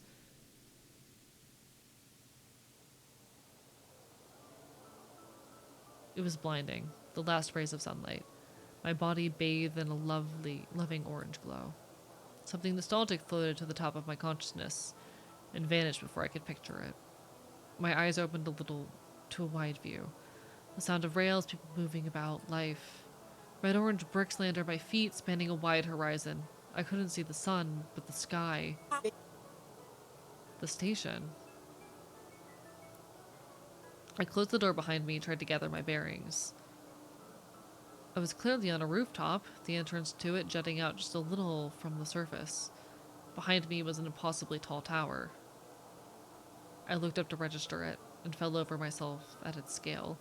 The dark clouds swirled around it, unable to bring themselves closer. My eyesight wasn't good enough to see the end. I wanted to cry. I should never have boarded that stupid train! With my canines, I bit the edge of my tongue and closed my eyes. This is too much for me. There's no way I can do this. I acknowledged it. I don't know anything anymore. I felt like I was just floating in a dark, cold world. My attention was drawn away from my inner world. I perked my head up, searching for the sound, anything to focus on. At the edge of the rooftop was a clock tower, much, much smaller than the tower behind me. It was placed between the two, assumedly in the middle of the station. I walked over to the clock tower. There seemed to be a door on the back, so I simply entered, my head mostly empty. I walked to the other side, climbed the ladder, pushed open the door. I saw them. I walked to the other side, climbed the ladder. I pushed open the door. I saw them. It's getting worse lately. I'm not sure. I remember this type of thing happening when we first arrived too. But it happened within the train? We just have to hope. Are you ready? They clasped hands, nodded to each other, and took a final step off the edge of the tower. I fell to my knees. I couldn't produce a word, a thought. Nothing made sense anymore. I crawled to the edge of the tower, and my gaze refused to settle on anything. This was the true state of the world. Stretching into the horizon, beyond reality, was a complex overlapping series of rails. It was an incomprehensible mess between the rails and platforms. There was nothing but scrap metal and junk and broken street lamps. I spat something out. The sun burned me. My head spun, trying to comprehend the scale. The station below me seemed infinitesimal in comparison to this web of railways. I couldn't see the bodies of those two people below, but the station seemed busy. Lots of people walking nowhere.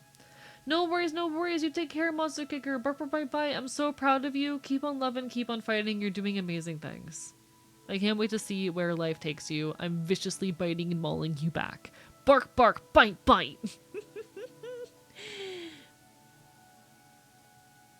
I couldn't see the bodies of those two people below, but the station seemed busy. Lots of people walking nowhere. Some were walking in circles, some were walking from one train to the next. Some people were just stood still. I spat more out. I felt sick to my eyes. My brain didn't want anything more. I dragged myself back, pressed my back against the wall of the clock tower. I shouldn't have left the carriage. And my brain developed a clear picture of Clef, their smiling face, waiting in the carriage. It doesn't even know where we are. It's better if it stays in there. My eyes rested on the horizon. This world seems too much for it. And with that, my body gave up. A comfortable, warm blackness crept into the corners of my vision, and I welcomed it with open arms. Huh.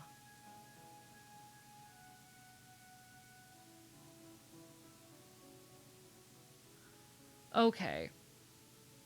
I'm very tempted to keep playing more of this, but we have been on it for about 45 minutes, and I think this is about as good a stopping point as we're going to end up in anytime soon. But chat, I really like this one.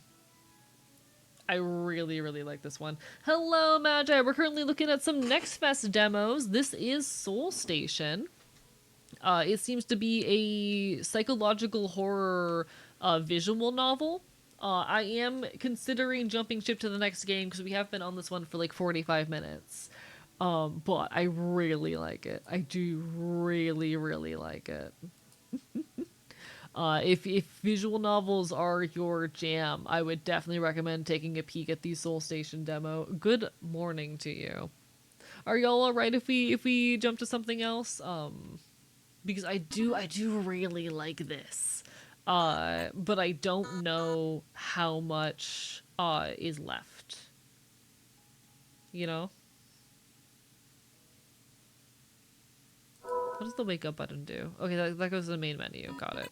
What does leave do? Exit game? Cool. Alright. Alright. I think we'll move on to something else just because I have so many things to do. But I really like the vibes of this one. Oh, there's like little text at the bottom that's changing. Everything is written in the spiral. Oh, chat. Wait, this game's kind of like really cool. Haven't really taken much look outside of Garden and the Goat, sort of like Viva Pinata, as well as Flowers and Deities, which was a playtest launch recently. Ooh, I've not heard of Garden and the Goat. I've not heard of Garden and a Goat. Is that Next Fest? One sec.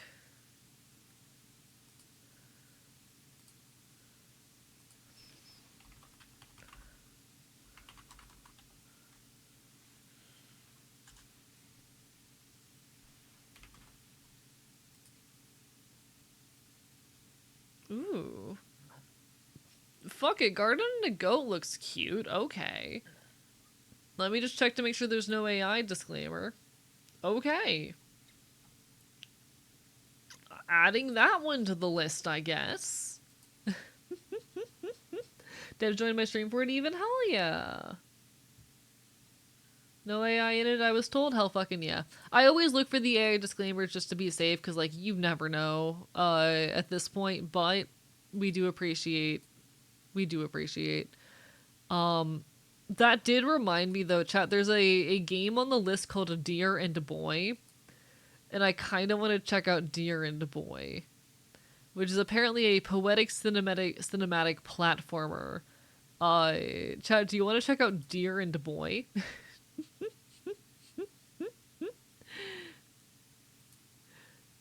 Alright, I think we're gonna check out the demo for Deer and Boy. Chat, sometimes a boy is just a deer.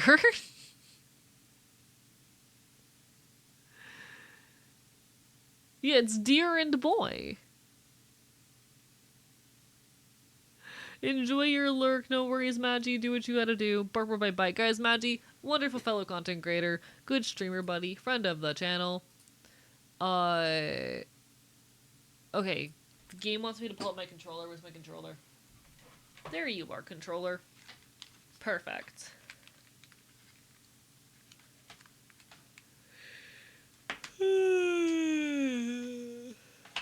Big yawn. Oh, why is he eepy? Chat, why is he eepy? That's not legal. That's a crime. Alright.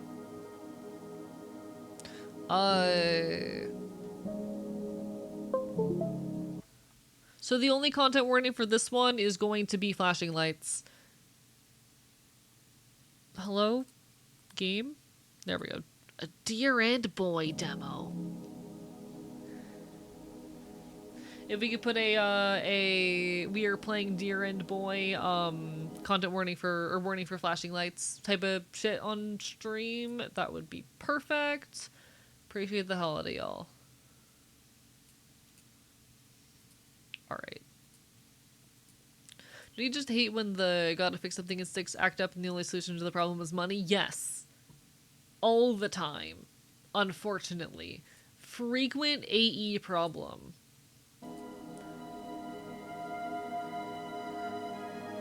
How's volume? Let me know if it's too loud, too quiet. It feels too loud. Let me check. It is in fact far too loud. Cool. All games are too loud. There we go. Alright, let's start this demo. Just the brightness to the left deer is barely visible. Perfect.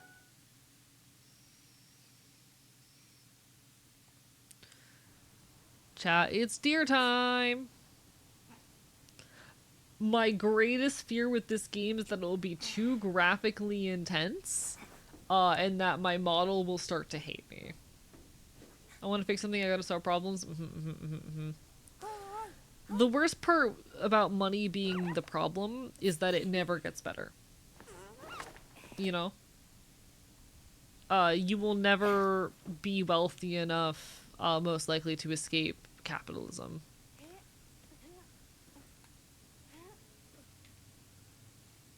Alright, so we have a deer.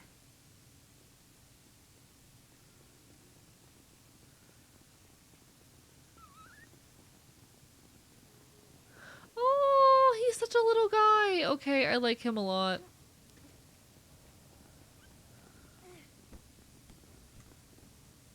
Okay.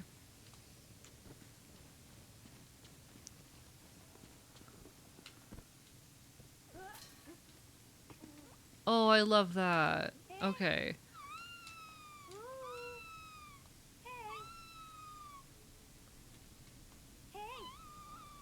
What's up?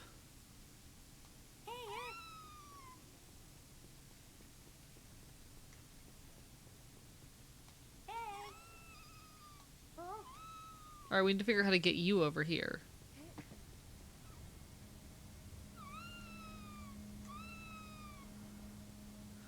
How do I get you over here?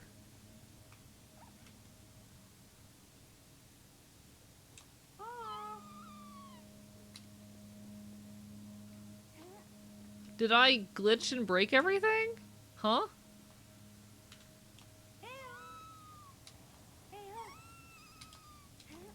What did I do?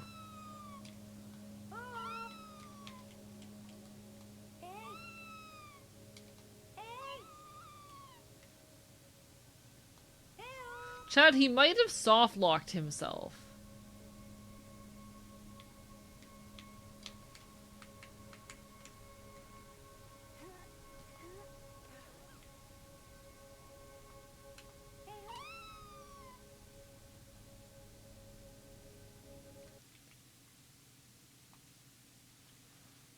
Let's try that again. If that's the case, it's a very early soft lock indeed. That's why I'm surprised by it. We're gonna give that another shot. Take two, everybody. Take two. I'm willing to give a game a take two.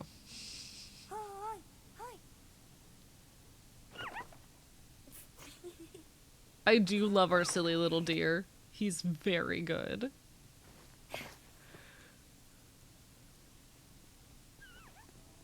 Alright, come on, buddy. It's you and me against the world. Come on, my little deer. We jump.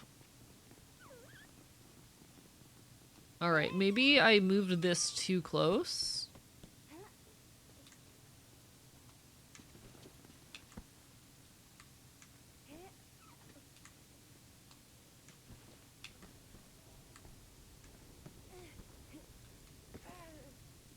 Alright.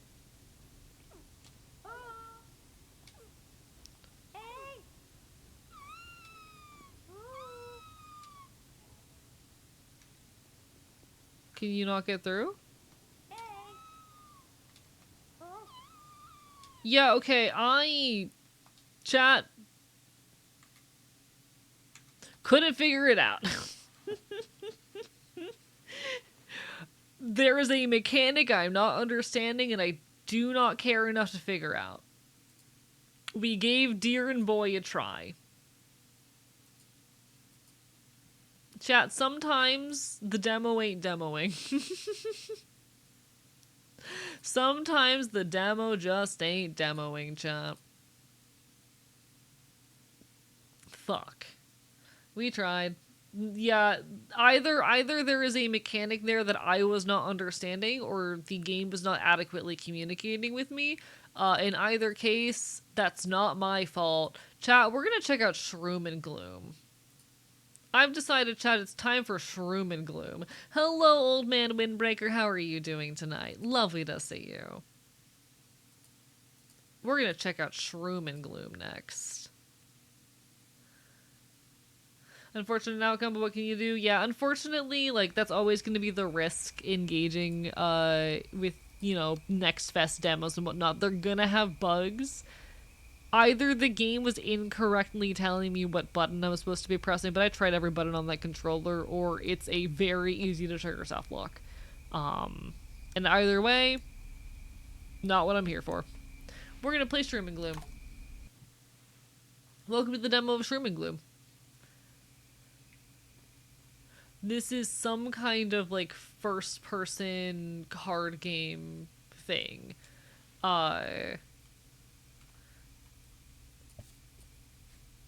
Take shovel. The art style of this really reminded me of oh god, what's it called? It's that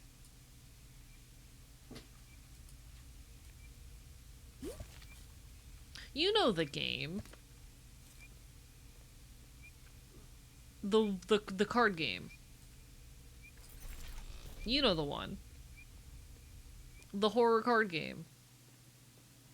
With the very similar art style to this. I don't know why I'm blanking on its name. Okay.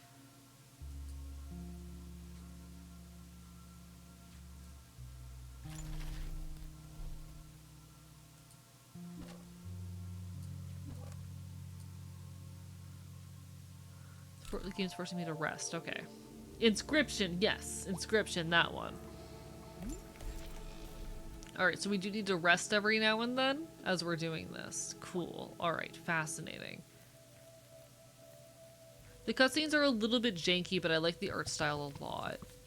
Ooh. We loot the corpse. Nice.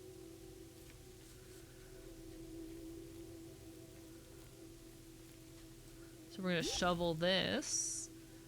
Ooh, hoo, hoo, hoo, hoo. Choose your reward, take only one. Chat, there's a correct answer here and it's bite. And then we key. Alright, alright, alright. And now we actually have to do stuff. Okay.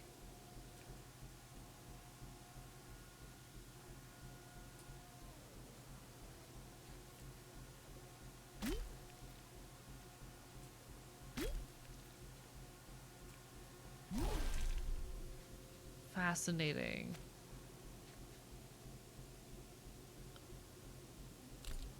If I end my turn, what happens? Fascinating. Alright, alright, alright. I'm learning.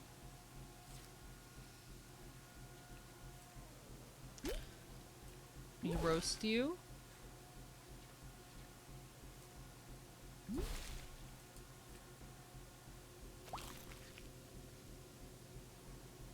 Okay.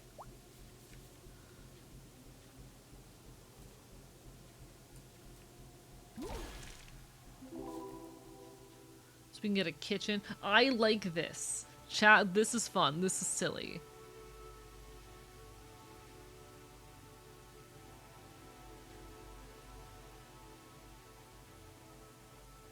So we get a kitchen or a grimoire.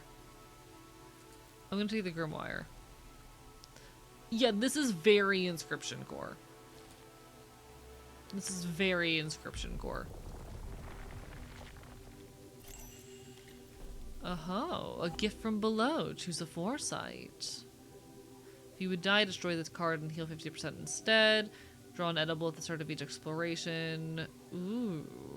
I'm gonna grab this. Alright, alright, alright. I like the art style and the direction here. I like this a lot. We don't have anything to use. Hi, buddy. Looks breakable. There's more to be discovered here. Okay. Well.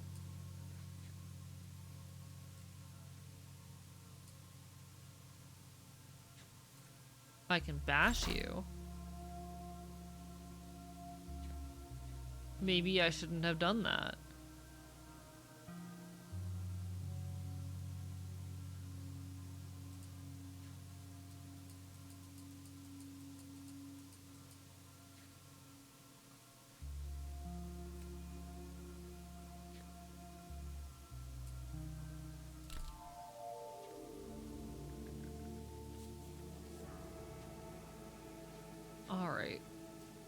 So we can shovel.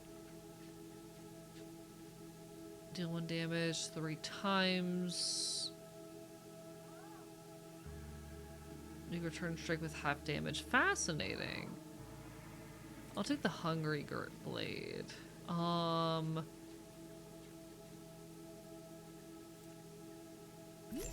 Break or fix this. What was that?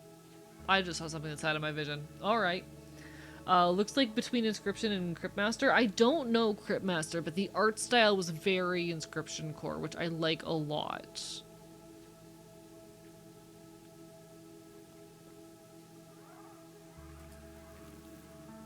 You. If you rest, this becomes a hazard. Fast! Oh, that's so cool. I don't like you. I do not like you. Gloom beckons you forward. If you rest, take 2 damage. Got it. Okay. Well, we have a path forward.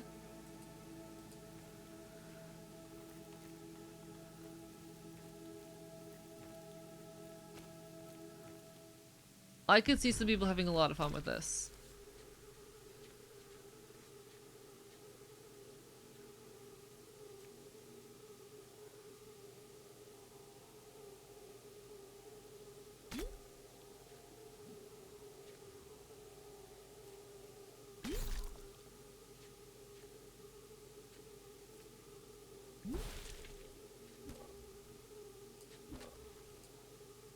Okay, end turn. We heal.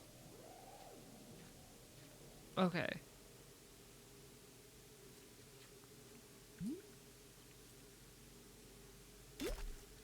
Stab, stab.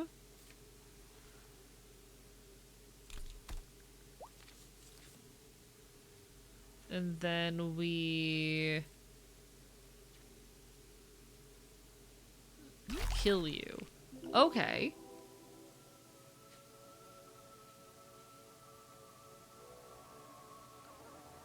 Blowtorch. Chat, I have a blowtorch now. Fuck yeah. Alright. And we get food.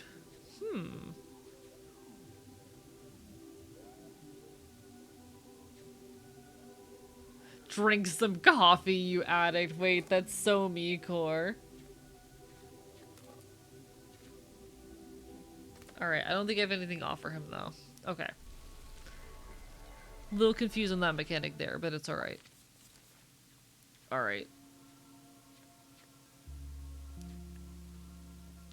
I do not have anything to dig with, but I do have stuff that I could break. So we can continue on this way through here.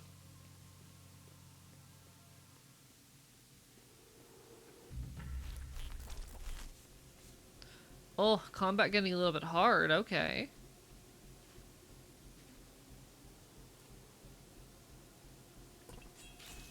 We had 3 vulnerable. Dead. Thank you, Moth Mimes, for the hydrate. Purple by bite.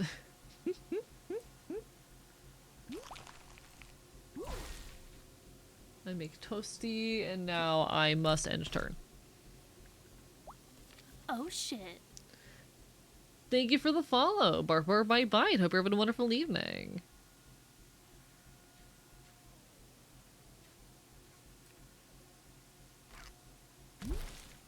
Okay, okay, okay.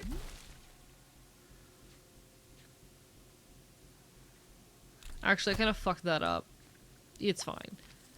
I kind of fucked that up, but that is all right. So we deal 8 damage. So you're just dead now. And then we... Oh, I can't. Alright, I gotta end turn. A lot of damage. It's fine. We'll add 3 vulnerable. I should, before I do too much, heal up with that. And then... Stabby stab. Roast. Okay. I do really like the mechanics with this. It would definitely take me some time to figure it out, but I'm not opposed to that.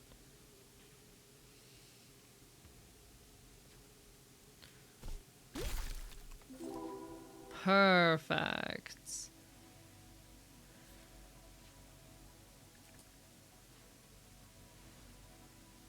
I like this. I kind of want this game. I don't know if it's something I would end up really streaming, but I like it.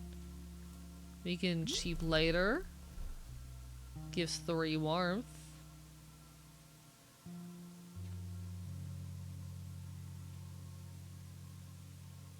We can break this.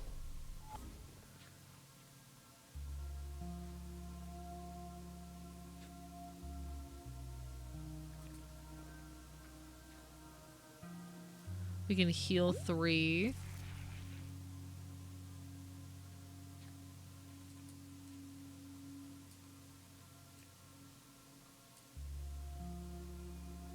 Gloom beckons you forward if you rest, take 2 damage. Got it. Okay. Well, I kind of need to. So 5 warmth. And now if I rest, do I still take 2 damage? I can't tell if I did or not. Oh, what are you? Oh, I don't like you. Got it. Well.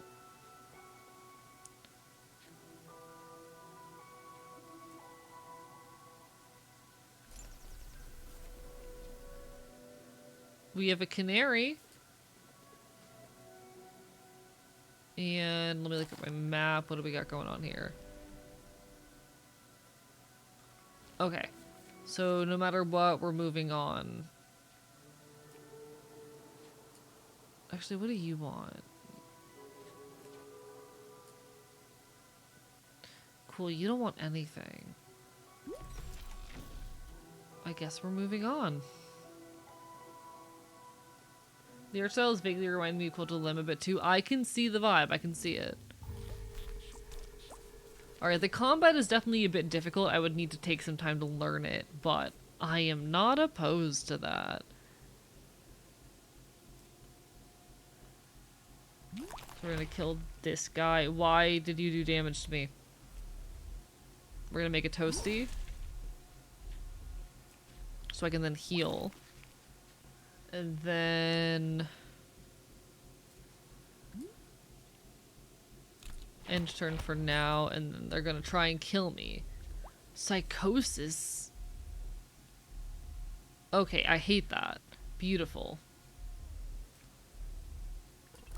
We're gonna make you vulnerable.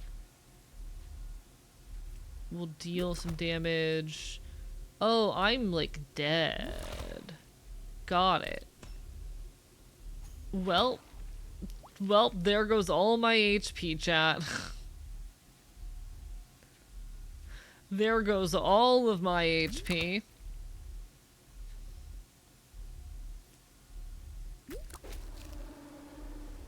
Alright, I can't say I understand mechanically what's going on quite yet, but we're working on it. Fascinating. I do really like this.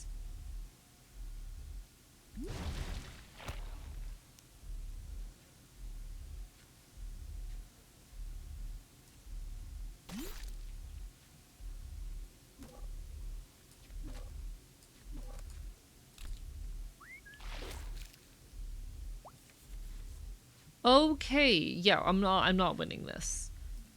Doesn't really matter what I do, I'm not winning this.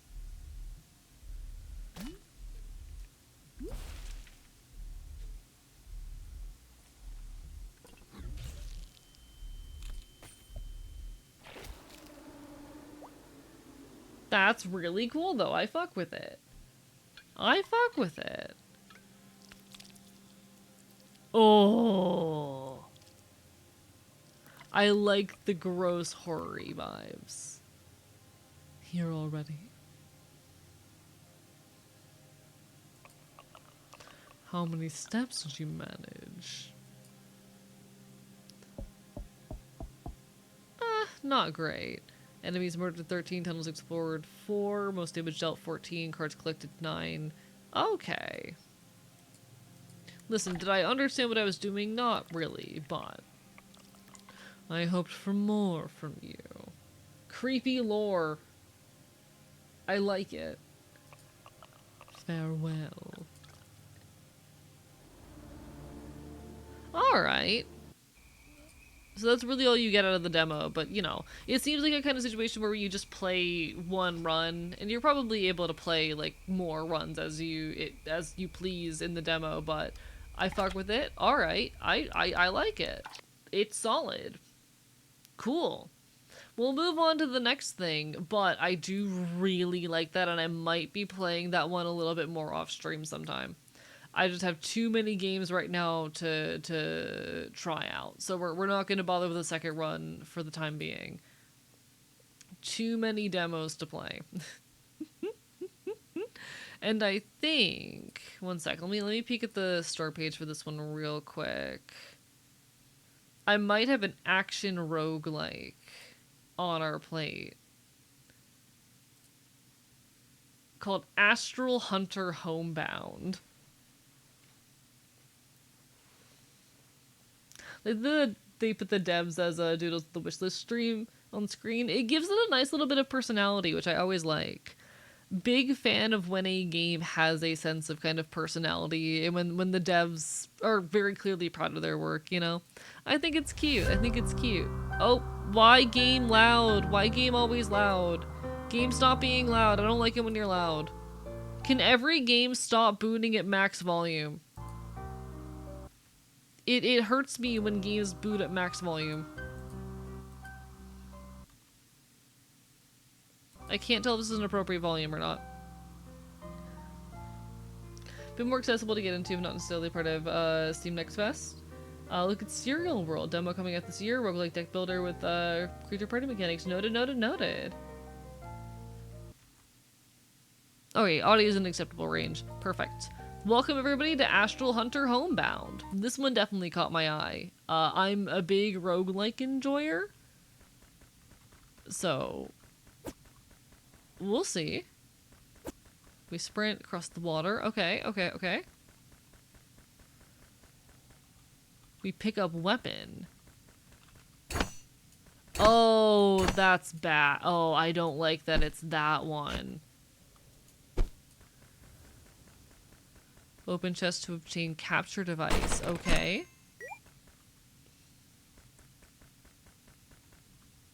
Press Q to start capturing.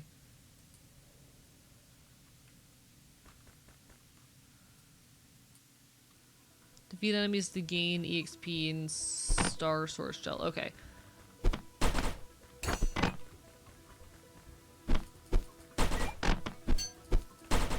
Fascinating.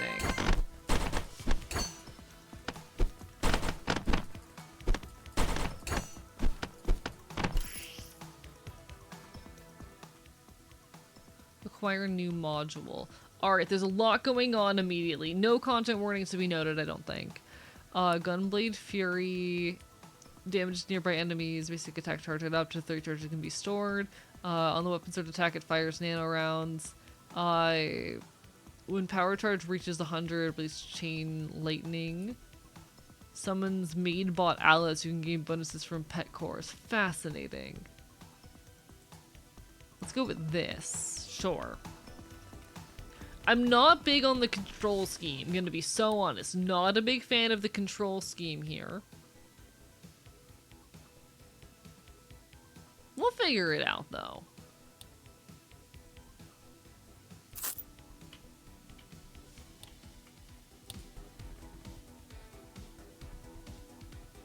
Enjoy the lurk magi.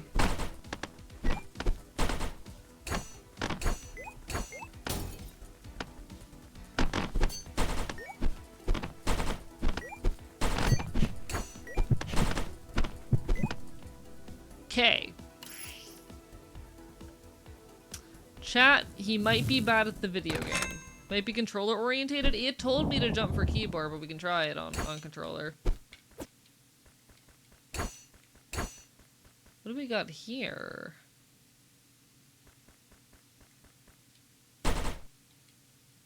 Oh, this is just like add this shit to your wish list. Okay. Cute, but alright, alright. We have our exploration progress over here, which needs an official release. Okay. What do we got over here? This is definitely made to be played with keyboard, but the controls are so wonky. Weapon selection. Ooh, I have a sword. Okay, okay, okay. Are these my only options? Chat, sword. Chat, they gave me a sword.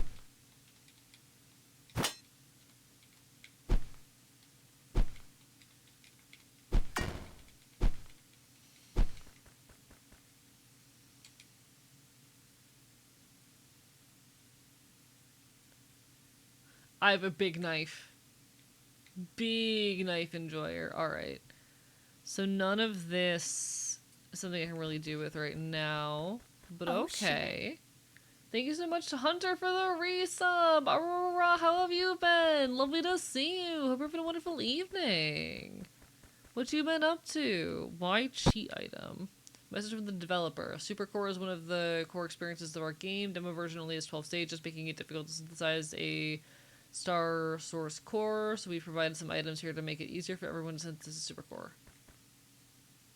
Okay, I don't know what that means, but alright.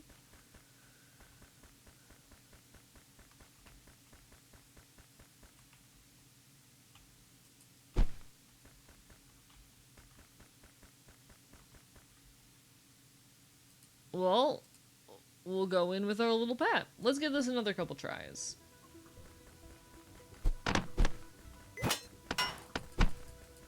Chat, he's bad at the video game. I think I might just be bad at video games. Looking at my own gameplay right here, I think I might just be bad. I think I'm just literally ass.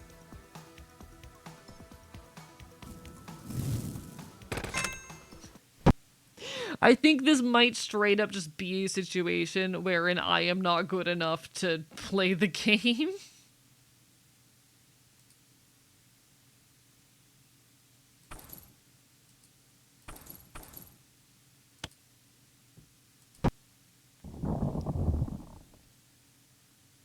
Just not your genre strong? No, this is my genre is the thing. This is one of my favorite genres of video game.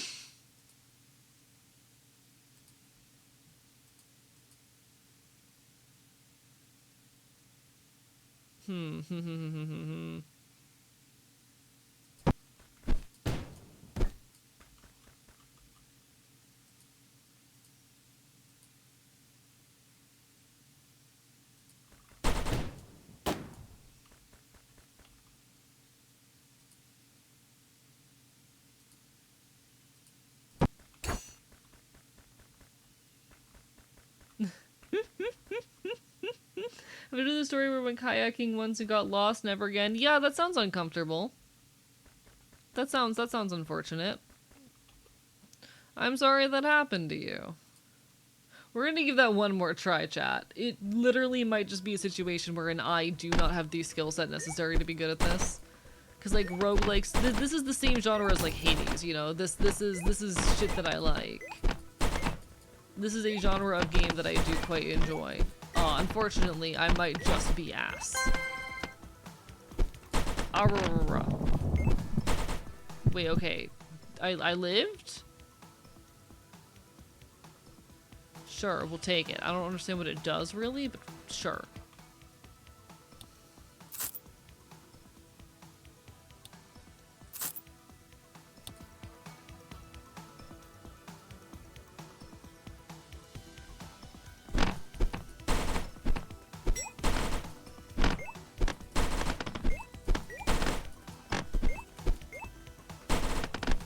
Okay.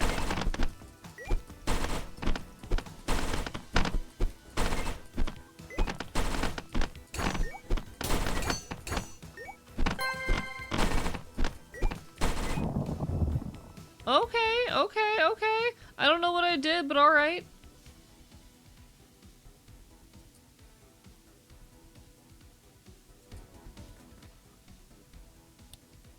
Huh.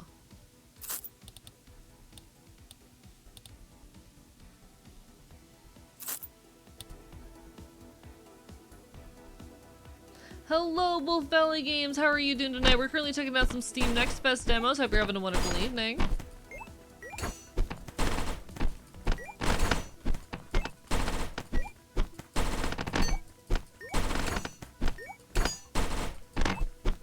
So it looks like it's actually timer based, which is really interesting and I hadn't noticed before. It doesn't actually matter how many of the enemies we kill, it just matters we survive. Unfortunately, I am kind of fucking up at the surviving part right now. But I did it. Okay, okay.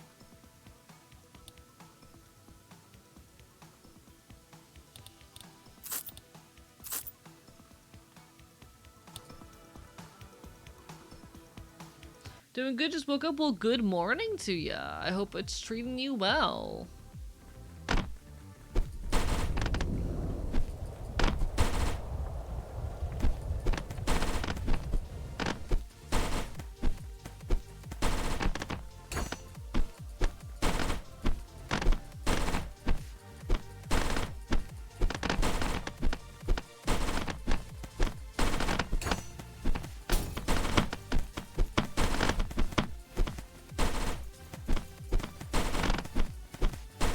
Okay, wait.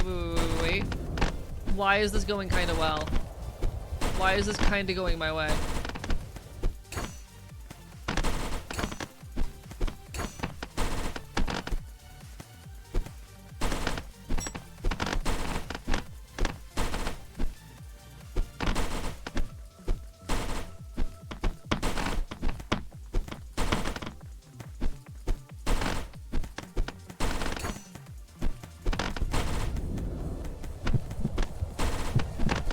Oh, why did that actually go kind of well? Wait, why did that kind of go well? Hello, Groggy. Listen, Hades 2 is a good game. The reason you got sucked into it is because it's a good game. I finished Deer and Boy demo. It's not broken. It just needs some work on how to clear it with what it wants you to do. Interesting. Okay, so I was the problem. I'm gonna be honest, when I'm like streaming a demo, if the game's not easily understandable to me, I'm not gonna give it too much of my time. But fascinating.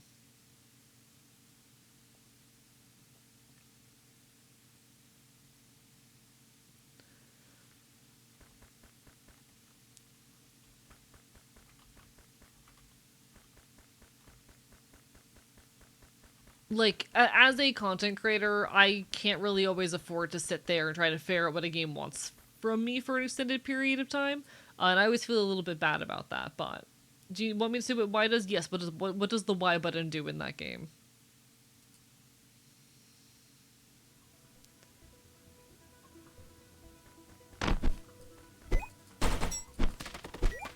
Oh shit. I could give it another shot. Hello, Matt Polaris! Thank you for the raid! Welcome on in, folks! Mods, can we get a shout out? Hello, everybody! I'm Archivist. I'm your resident loud fucking fox boy bastard on the internet. We're currently checking out some Next Best demos. Hope you're having a wonderful evening. What are you up to tonight?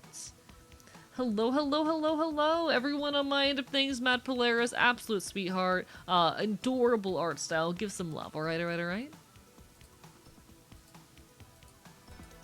Hope you're doing absolutely incredible, and if you're not, I will bite you.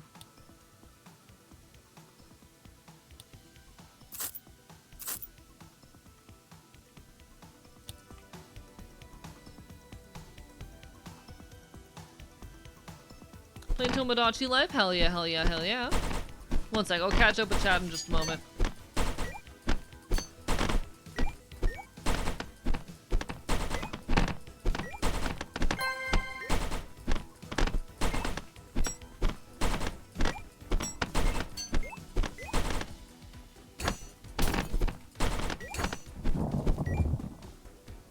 Okay. Holy shit, I'm a small fox. Hope you enjoyed your Tomodachi Life, though. Bark bite. Why calls the deer? See, I was hitting it, but the deer just wasn't doing anything, though. And I figured that it was calling the deer, but the deer wasn't, like, moving towards me. It was just kind of whining. It just kind of, it's tried to move towards me and then whined, but it couldn't get towards me. But yeah, I'm a weird fox boy dog thing. fox, bird, dog, chaotic bastard, Aurora. It's lovely to see you. I hope you're doing well.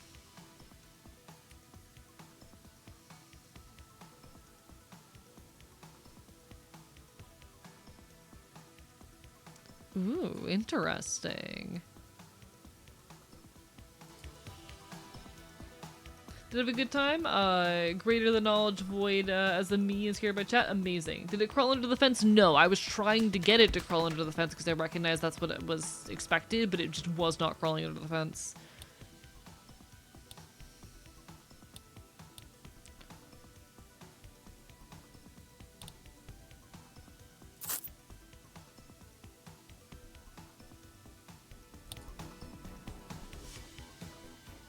May I recommend a demo game? Absolutely.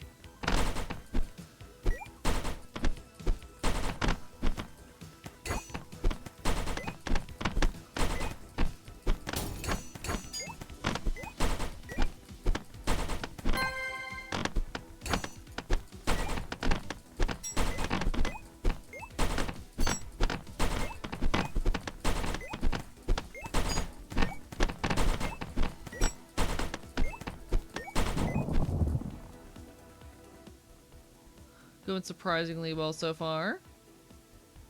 Yeah, it could have been a bug, it could have not. Honestly, I'm not sure, but in any case, it just was not working out for me in the way I needed it to.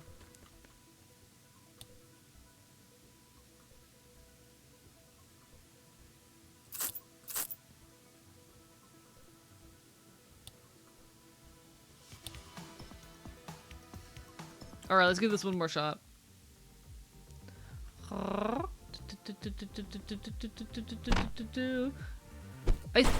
I forget if Nocturne's one that I have downloaded or not. I will check when I get a chance.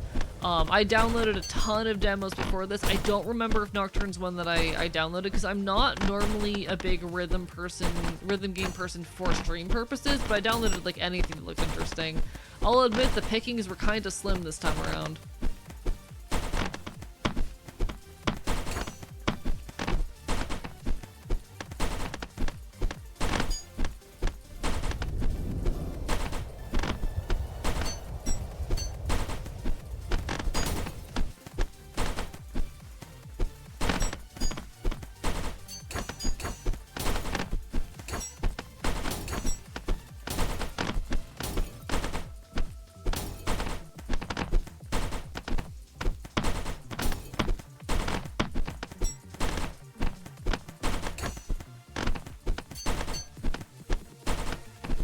Okay. I'm locked in.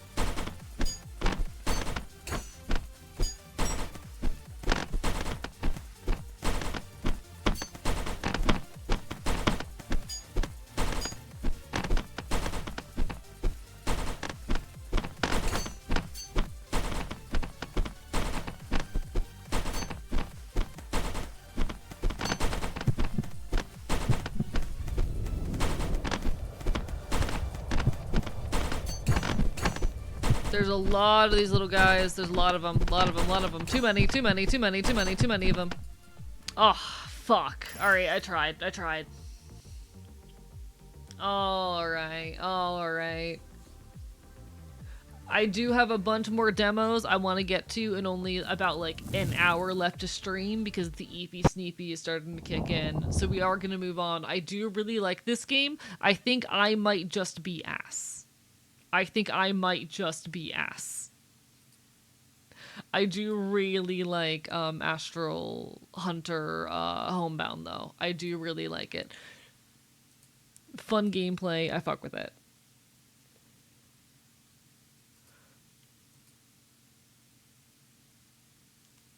Alright, what was up with this one?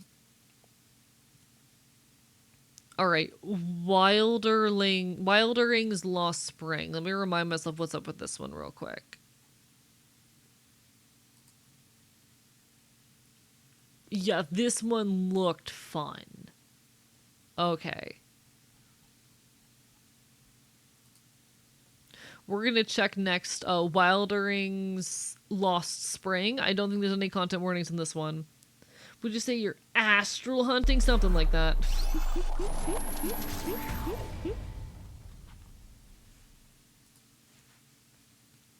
Something like that, chat. Something. We're gonna check out Wilderings, The Lost Spring. Thank you, Lakin. I appreciate you. Preparing the game for your system. The first launch may take longer than usual while shaders are compiled. Oh, it's fancy enough to need its shaders compiled. Oh, I'm in danger. Chat, my frames might be about to die. Oh, no. Oh, we'll give it a second. We'll give it a second. Please don't perish. It'd make me very, very sad if you perished. Welcome back! Welcome back! Apologies for folks who got stuck in the ads. We are currently moving on to Wilderings, Lost Spirit. I'm trying to rush to the demos quick, not give anything more than like 20 to 30 minutes, just because I lined up like 10 demos for tonight. So we are moving through them pretty quick, but I'm enjoying myself so far. Welcome to Wilderings. Bark bark, fuck the ads. Bark bark. Indeed, but unfortunately I gotta run them, you know. You know how it goes. Chat, we're doing our best out here.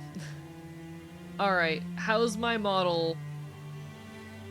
Chat, am I still moving?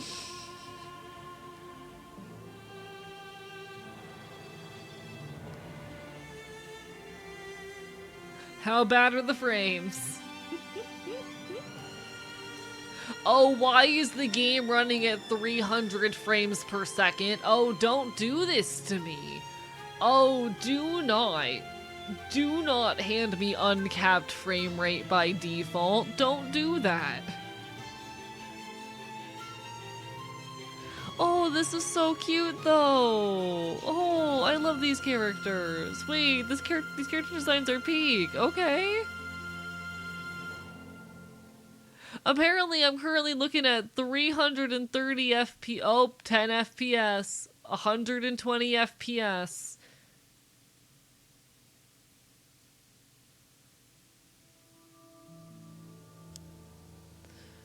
Alright. Going into that options menu, going into that video setting, yes, I am going to frame limit. Please limit my frames.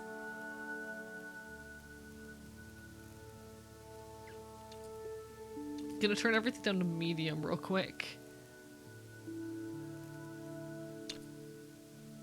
Cool. How's audio? Is the game an appropriate volume? Do ads play every hour or 30 minutes every hour? It's 3 minutes of ads every hour on the hour as required by Twitch. I am a Twitch partner. It's just the best way I found to do it. I oftentimes take them as breaks to stand up, stretch, refill my water, etc. But sometimes I forget that they are happening.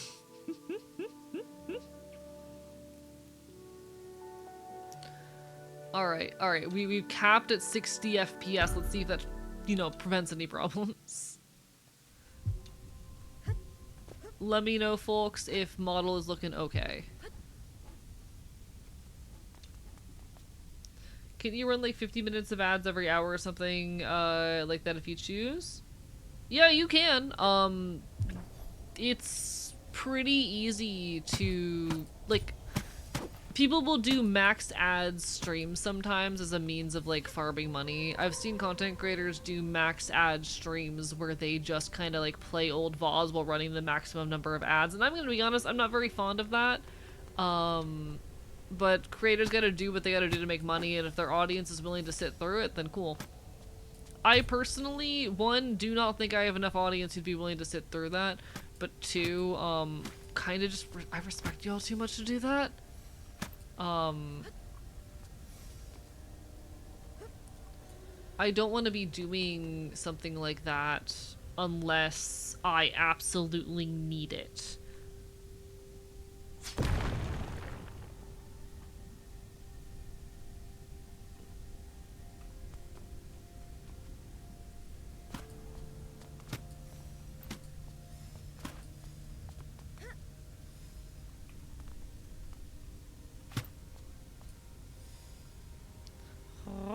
creators is a term very lately there. I mean, some of them are genuinely good creators, but they just do that on occasion.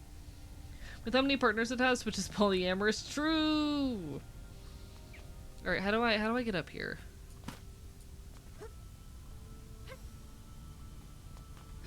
Hello, let me up.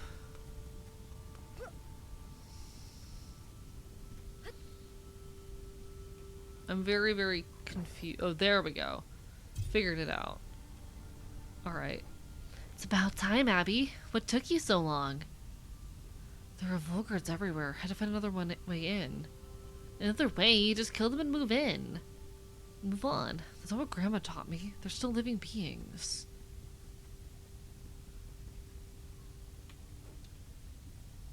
Springs are locations that can be rewilded to earn a reward. Enemies will appear once the rewilding process starts. Eliminate them to complete it. Once completed, choose a reward to aid you in battle. Okay. Speaking of your grandmother, she left one of her springs here. Come on, use it and bring this damn cavern back to life.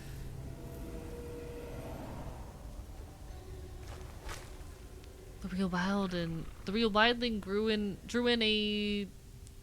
Okay.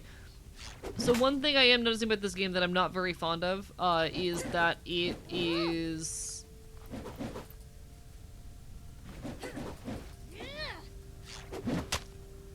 Control. Where's the control? There's control.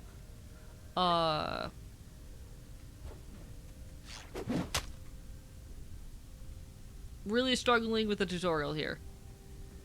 Is that it kind of auto plays the dialogue.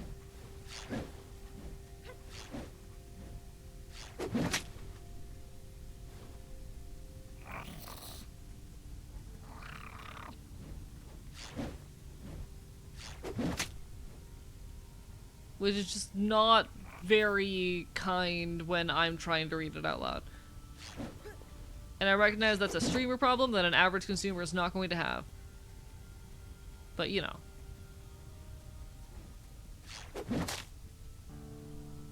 Okay. Struggling a lot with the tutorial here again. Hey, buddy. There we go. Doesn't make it super accessible. What do you mean time it when that appears?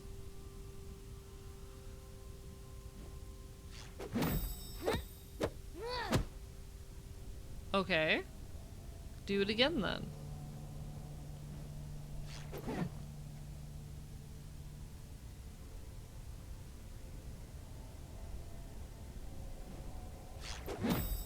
I really like the visuals of this game. It feels like it's just lacking in polish and accessibility, honestly.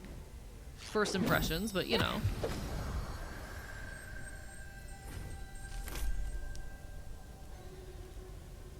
I will take more maximum health. Hold to select. Okay, cool. Got it. Understood.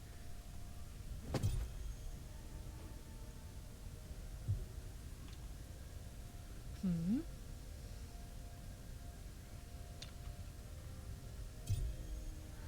Don't look at me like that. I didn't want to do it. It was self-defense.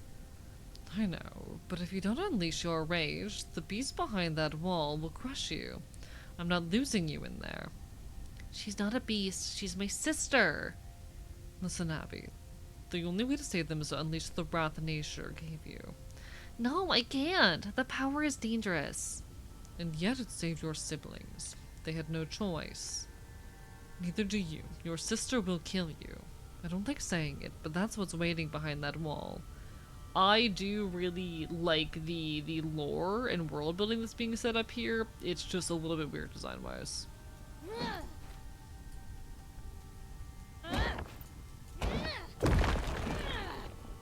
Lore moment. Group it into using accessibility consult. And just some polish in general, I think.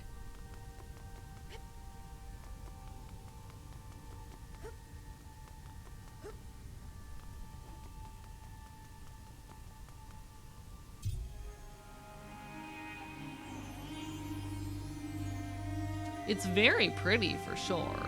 I love the fucking character designs in this. Oh, yeah, the character and creature design, like artistic direction in this is solid.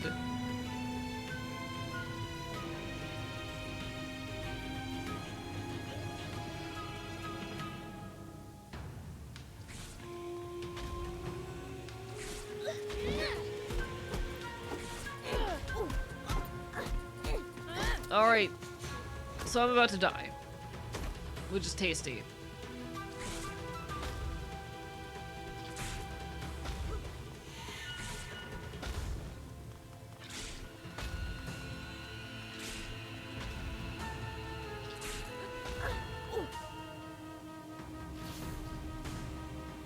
Okay. I don't think I was meant to win that fight, which makes more sense.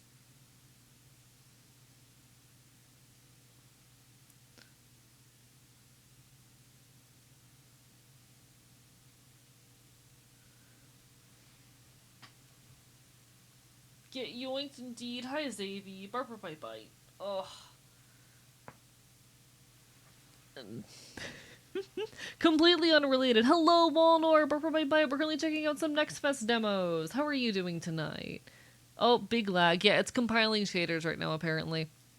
Chat, I am noticing I might need to invest in a better chair soon because I've been getting back pain in this one, but also I have not been sitting well, so. That's how it goes.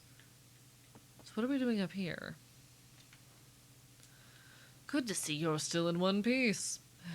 Take me back to the volcano. If I defeat her, she'll return to normal. Not so fast, Abby. I told you to be careful, but you were too impulsive. You need some help before facing your sister again. Help? Riff, there's no one else who can help me. Finding a Hantu would be very helpful. What's a Hantu? These little creatures are local fauna. They'll help you deal with the Vulcans. If you fail in your mission, the Vulcans will once again destroy their habitat. However, the ones you find there will follow you to the ship and stay with you. Suggestion for your merch site? The Here Queer Punk is hard to read in the lightweight background. I noticed that recently, and I've been meaning to fix it, and I do appreciate it. That is something that's been on my to-do list to fix for like a week, because I only noticed it about a week ago. Game needs some optimization? Yeah, unfortunately.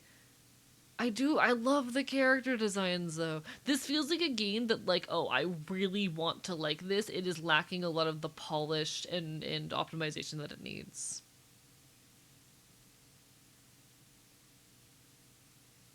Not optimal furniture plus gay sitting equal A with back pain. Yes, indeed, indeed. But no, I will fix that soon. I just need to sit down and do it. To find a Hantu, you must keep restoring springs. With their ecosystem restored, they will eventually appear. Oh shit. Oh shit, thank you for the follow, I do appreciate it. Bark bye bye. I'm just a loud punk fox on the internet. You can find me talking queer and leftist issues online. What do we got here? Okay, so this is a place where I guess we can spend points to upgrade shit. Maximum health, all that. Got it. We have our bedroom. Anything else interactable in here? Alright, I guess not. I guess we get back down there. Oh, I am big.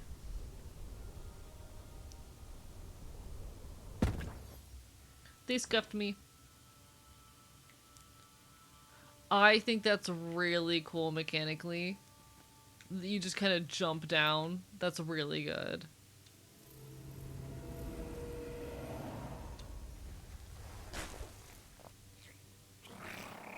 Alright, we got a little guy. Thank you for making me normal again. Did I not successfully put myself in the corner? I thought I had put myself in the corner.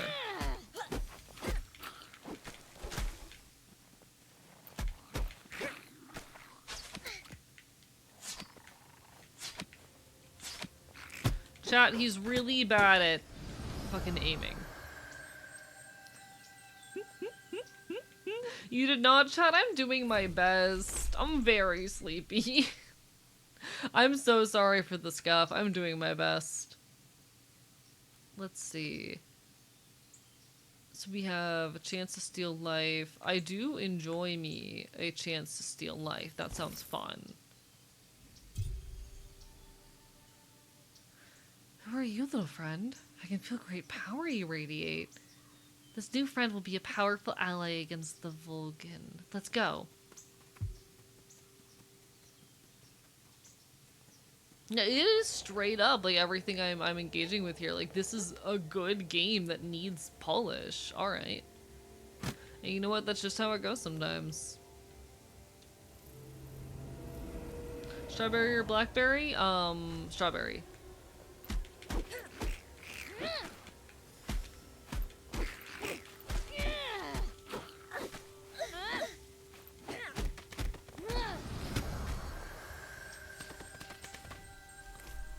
Thank you for the hydrates, like, and bye-bye. Don't work for the scuff, it's part of your roguish charm. I feel like if I truly had roguish charm, you'd see me just constantly put together and mysterious. You can't quite read what I'm going to do next. What do you think? Wouldn't I just be so charming if I was all... Chat, I wish that I was, like, more mysterious and intimidating. I do think I am intimidating, but not for the right reasons, and I wish I was more mysterious and intimidating, you know? I want to have a mysterious, mildly terrifying aura. But I'm too much of a boy failure for my own good.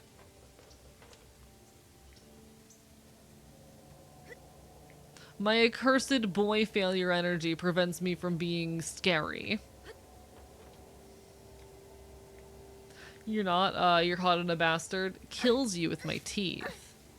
Oh, this stuff's hurting me. Okay. Fast, I motherfucker got killed by grass, I guess.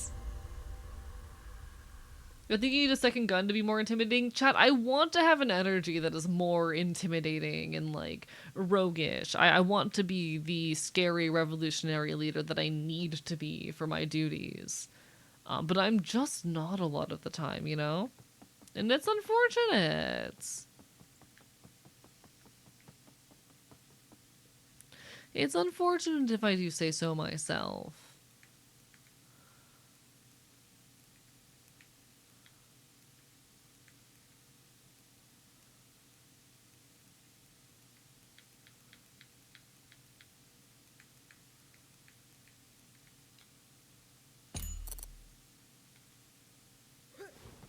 Are you intimidating? Yeah, I'm Alexander the Twink Reborn killing you.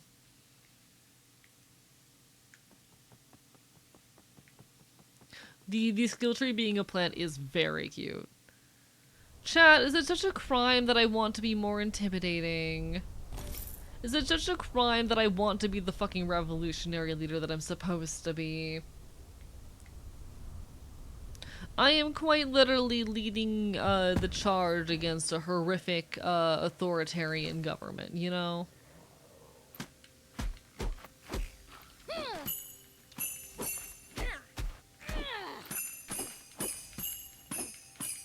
Is it such a crime to wish I held the air that I'm supposed to in this fucking line of work?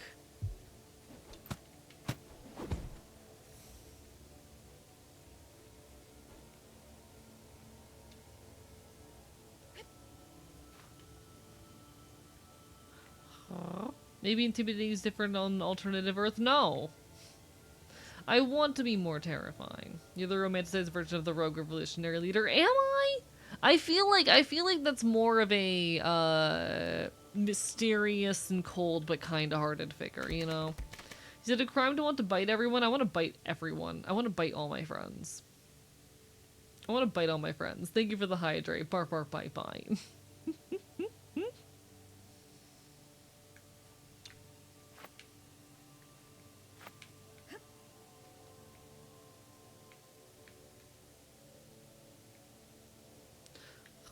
I feel like it needs some kind of sound effect or voice acting for the text, you know, even if it's just like Animal Crossing style. It's lacking that kind of background noise. Gnaws on your ankles, nom nom nom nom nom nom nom nom nom. Let me get that hydrate though. Yeah, some kind of just beep boop boop boop.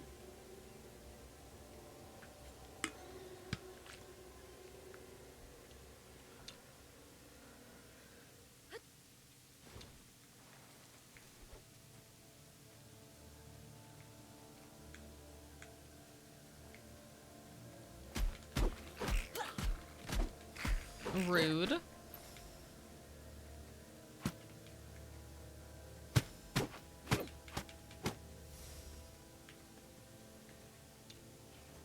We have to bring back biting and self-defense. Agreed! I love biting people. It's one of my favorite pastimes, you know? A motherfucker's gotta bite someone every now and then. Is that such a crime? Is that such a problem? I think I deserve it. Chat, I think I deserve to sink my teeth into flesh and have a little snack.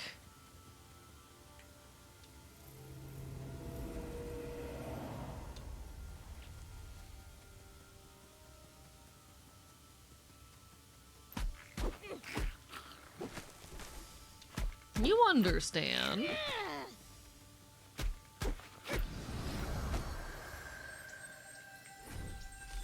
This does remind me a lot of another demo that I played recently. Off stream, and really liked. And I wish this had the polish that that game had.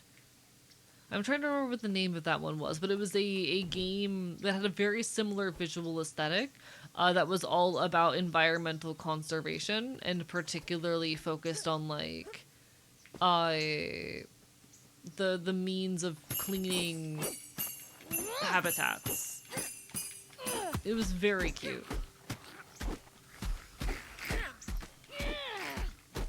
Like you were running around trying to restore this beach habitat that had been damaged, and it was a very cute title.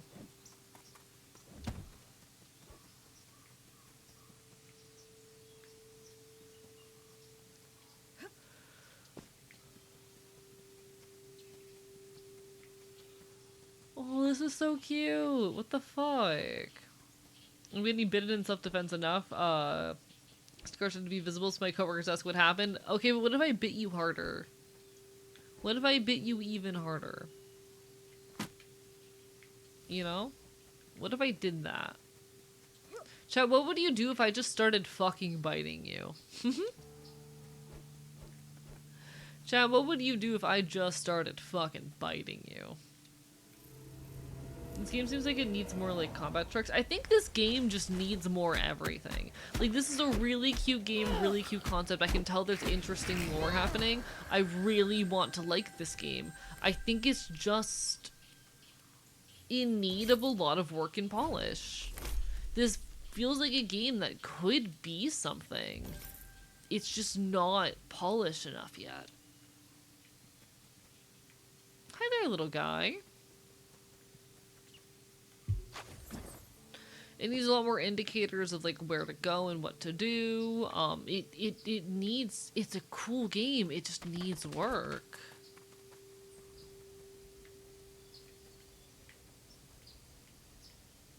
Which, to be fair, not at all unique to this game. True of a lot of games. Hello, Inks Cauldron, how are you doing today? Thank you for the hydrate, bye bye.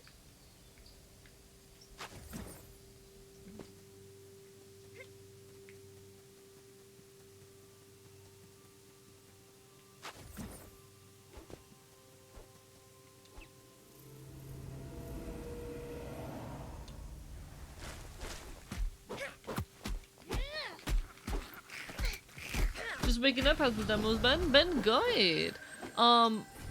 Played a couple fun things. I'll admit, not much has been like capturing me too much, but there's been some fun stuff. There's nothing so far that I'm like absolutely in. Actually, have been a couple things that really did capture my interest. But no, it's been fun. It's been fun. A lot of the options been pretty mid. I've been pretty frustrated with how much AI slop there is, unfortunately. But I mean, welcome to 2026. We're not allowed nice things. I think we're enjoying ourselves. Good morning to you. It is 30 past midnight here in my time zone.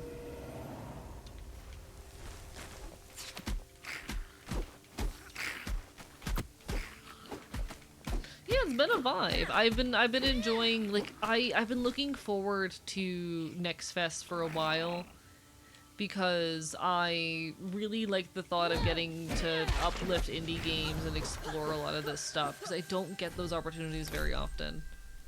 So I am glad, if nothing else, to be getting a chance to check out some cool upcoming media. Really hope there's no AI in this game because it's cute. There was no AI on the no AI disclosure on the page, and I mostly trusted devs in that regard. If I end up finding out a game that I'm engaging with on here had AI, fuck them. I'll kill them. /J. But ultimately, I can only know so much, and I'm not gonna. How do I say? I'm gonna give devs the benefit of the doubt for the moment. You know?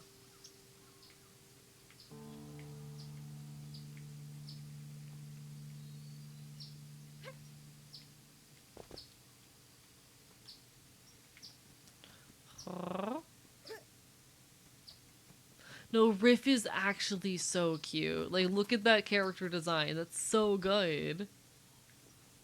That's such good character design. As someone who likes to try a bunch with Next Fest, have to be hyper vigilant because I refuse to play any game with it. There was one game that I was actually really excited about and thought was really cute, but the graphics seemed just slightly off, so I decided to go do some investigation. And they did not use AI in it, but I found out that when the game initially started, it used to be an NFT blockchain game?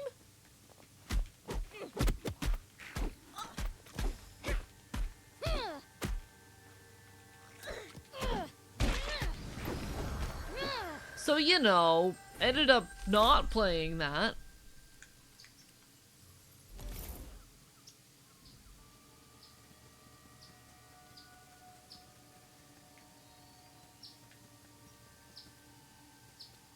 Yeah, so this game, I thought it was really cute, but I thought the visuals were just a little bit too mismatchy, so I decided to go give a look at the dev's website, just to see if there's any mentions of whether or not they used AI.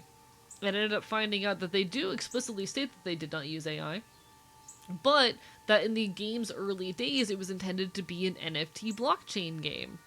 A lot of the terminology on the website was very tech bro-y, so that kind of had my hackles raised, my senses that something was off were you know, running wild. And while apparently the game is no longer associated with NFTs or blockchains at all, despite the fact that, you know, even though they have stated they're no longer working with that business model, I don't exactly trust them. Like, that's an immediate stain on the company, and I would need them to put forth some pretty serious apologies for me to, like, fuck with them after finding that out, you know? Not a big fan. Very much not a big fan.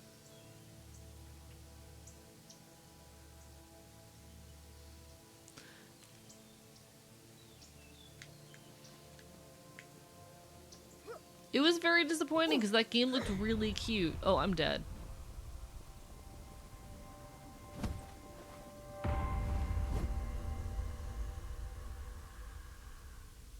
How many of y'all remember NFTs and blockchain shit? That's some real dystopian garbage that, like, continues to haunt me. But I do think, chat, with that, we're gonna move out of this game and pick maybe one more game for the night, depending on how I'm feeling. We'll go with at least one more game for the night. Bought a shirt and later found out that the artist sells NFTs and got the ick. Yeah, no, so fair. Not an NFT enjoyer. Got an email last week, spam I'm sure, asking to use my art for NFTs. It's okay. People are actually still doing NFT shit, because I was under the impression that NFTs were dead in the water, huh? Are people still doing NFT shit? Are NFTs still relevant?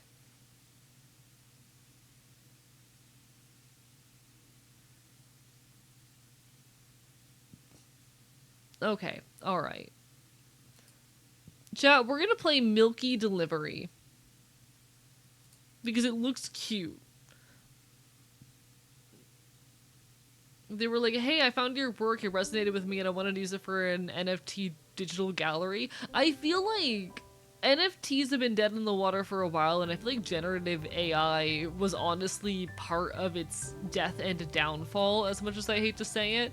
Because when you get to a point wherein, like, art is so commodified and mass producible to a point where we have AI taking over the process, I do think that also, unfortunately, just by proxy, like, devalues art to such an extent wherein, I'm trying to figure out how to say this.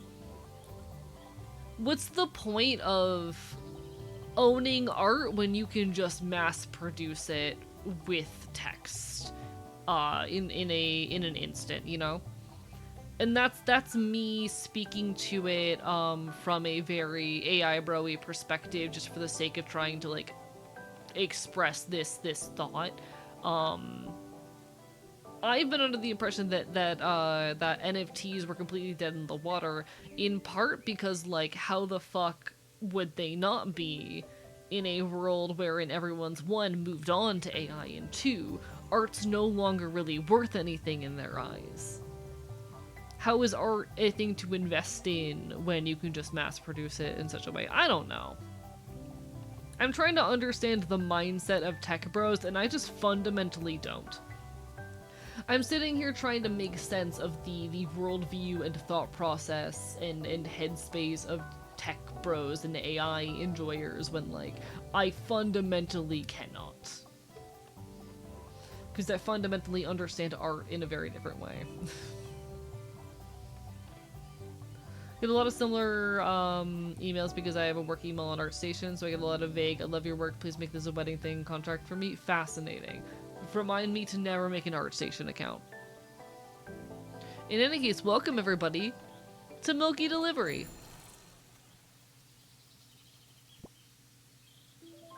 They moved on from investments to, this is your ticket to a close-knit in-group. Fascinating, okay. How long have we been traveling? It feels like we've been on the road forever. Look, Milky. It's Nodoka Fields. We're almost there. I'm so excited. A brand new life. Maybe we'll even find a little work there. Yes, yes. I promise we'll find you a friend too, Milky. Now let's go. Unironically, I think the biggest thing to kill NFTs in the tech bro scene was AI art. That's exactly what I'm saying, Techhead Zero. I feel like AI art was the final, like, toll of the bell for NFTs, and it surprises me that there's still anyone talking about them, you know?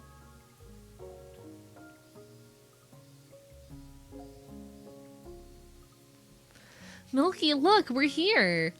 Wow, check out that barn!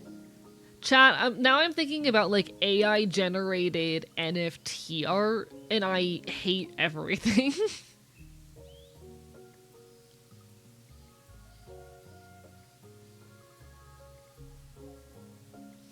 I'm a voice actor, and my dad came to show me this new AI cloning voice thing, knowing I hate AI. I'm so done. I'm so sorry. As someone who has done voice acting before on professional projects, I'm so sorry. as a content creator for whom a lot of my identity and brand is in my voice. I'm so sorry. Like, I fully understand. I am an artist. I'm a video essayist. I am a writer. I do basically everything on my channel myself. I know very well how fucking horrifying and dangerous this tech is and how much it threatens us. God, I want to bite someone, and not in a fun way, not in a hot way. Only people who are probably still talking about it are people so desperate to try and make a profit from it. Probably. I'm just fascinated, and I hate it. AI gen NFTs exist, but no one cares. The best is the worst of both worlds. That tracks.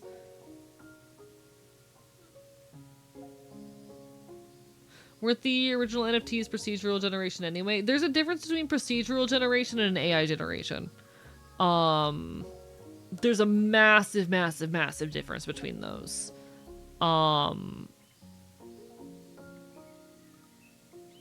Just like there's a massive difference between machine learning and AI more broad, or rather machine learning and generative AI. Like procedural generation is just taking, you know, predefined rules and assets and generating a larger set of possibilities off of that, and it's a fundamental technique for a lot of work. I think looping those in together or looping that in with the concept of slop is a bit blind to a lot of the different things that procedural generation is fundamental and necessary for. Like, so many games are reliant on procedural generation in order to emulate some amount of randomness. My brother's unfortunately a tech bro. I'll never forget when he looked me in the eye years ago during a Christmas dinner to tell me my job would be obsolete due to AI. Kill him.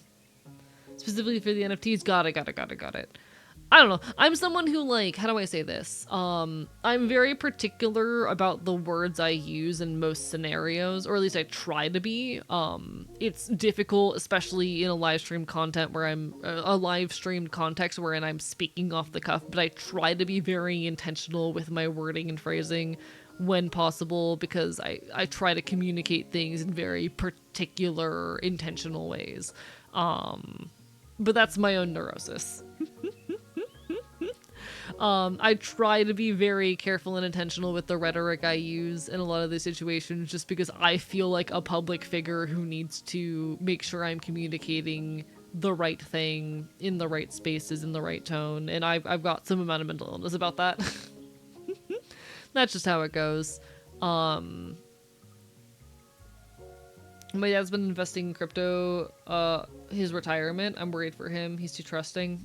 Good luck to him, genuinely. That's fucking rough. Crypto is, how do I say it? Crypto's a fucking scam. Like, I hate capitalism.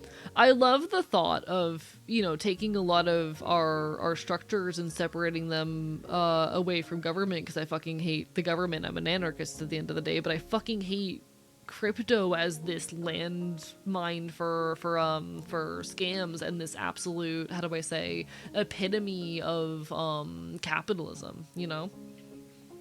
I hate it.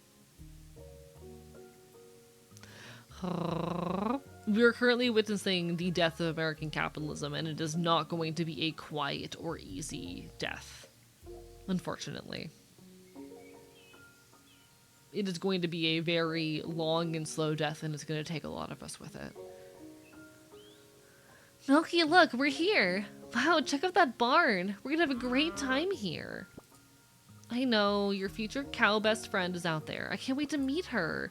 But first, we need to eat something. You must be starving. Alright, new quest. We have hay on us, and we have berries.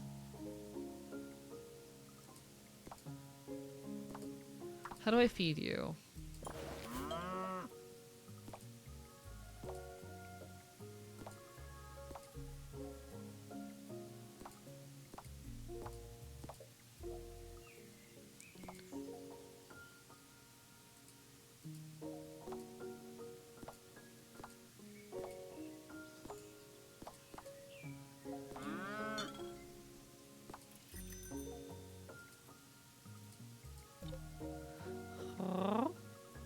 Yield traditional investment in stocks or whatever is also unstable. Hi, Nia. Welcome to your new home. I'm Yo-Yo. I own a repair shop nearby. Guess you fixed up the barn before you arrived. It's your girl. Also set up a room upstairs so you've got a cozy place to sleep. When you're settled, come and say hi. You can find me at my workshop east of here. Okay. I want to go find your workshop.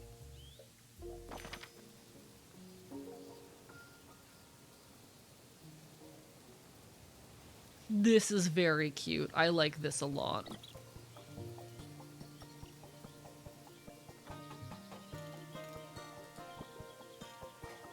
Yay, you made it! Welcome to Nodoka Fields. So you're Yoho? Thanks for helping me settle in the barn. No worries, girly. I'm kind of new here too, so I get it. I've already got a little business going, by the way. I fix all sorts of stuff. You can buy from my truck or use my workbench for upgrades. I love one at your farm too, don't thank me. So what brought you all the way here?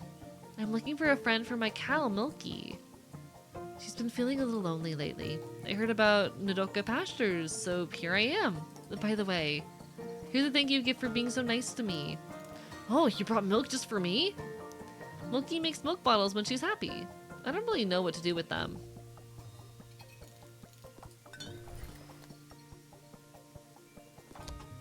Chat, this game's really cute. I like it.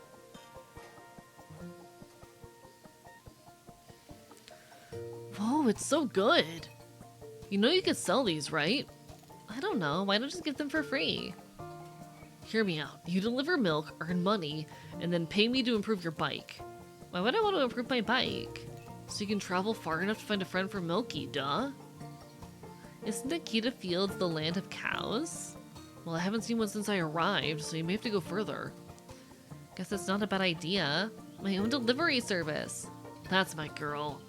Take this saw as a welcome gift. Might come in handy. It's a bit rusty, but I've got more in my shop for a low price.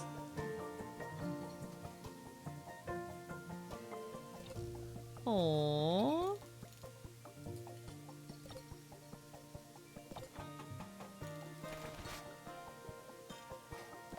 Alright, so we have a saw now. Cool. I like this. This is very cute. It feels like someone hears something important to tell me. Should listen before leaving. Oh, okay. This reminds me of Mimi's delivery service. Part of why this clicked with me is because it reminded me a lot of Kiki's delivery service. One sec.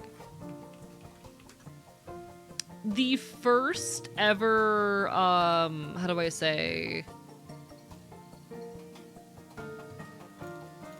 Oh, fucking hell. My brain's not working. I think I'm starting to get a little bit too EP chat, but we're gonna push through just a little bit longer.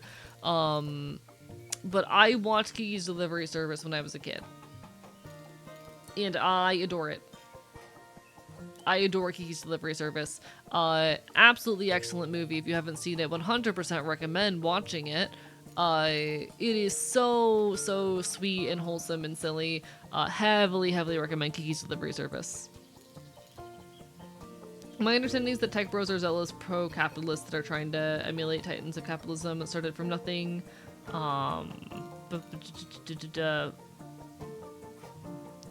Reach the top not understanding the balancing act of being cutthroat and knowing when to let experts work. I think that's a pretty accurate descriptor of it, yes. I think unfortunately that sums up the phenomenon quite well, and it's a very unsatisfying but very real explanation, you know? It is very real but very unsatisfying.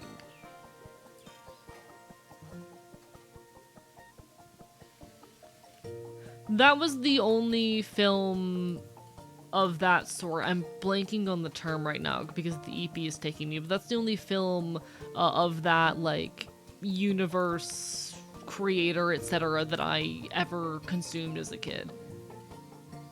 Studio Ghibli, yes.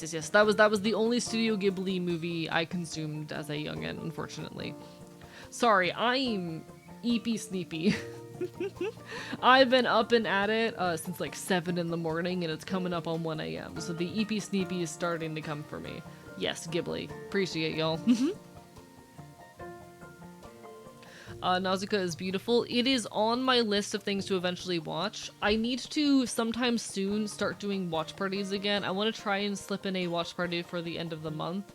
If not this month, then early next month. It's just been difficult for me to keep up with shit. But I've been missing doing the watch parties, and it was one of the upcoming watch party movies that I did want to go through with y'all. Hopefully I'll find an opportunity. I'll be keeping an eye on my schedule coming up soon, looking for any nights that would work well for watch parties. Teehee.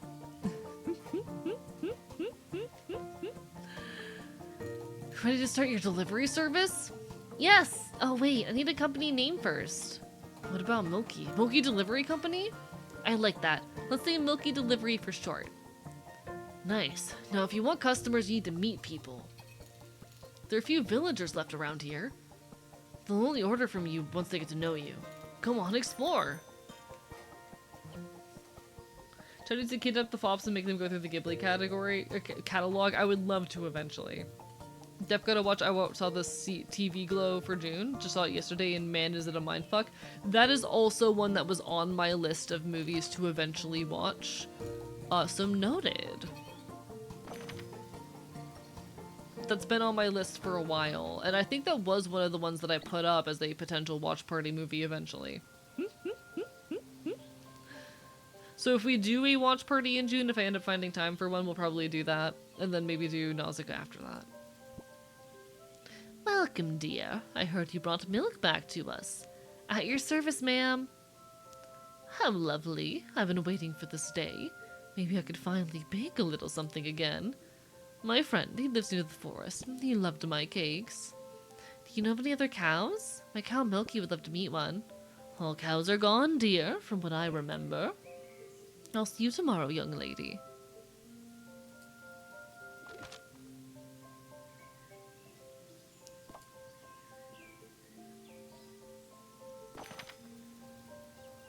Hello, Jester. Lovely to see you. Bye-bye.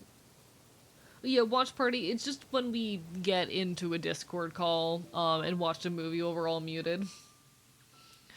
So typically it'll, we'll have like, 20 to 40 people in the Discord just hanging out in the VC. It's very fun. Let's gather some scraps. What do we have over here? Vending machine is out of order. Okay, something to talk to Yo-Yo about.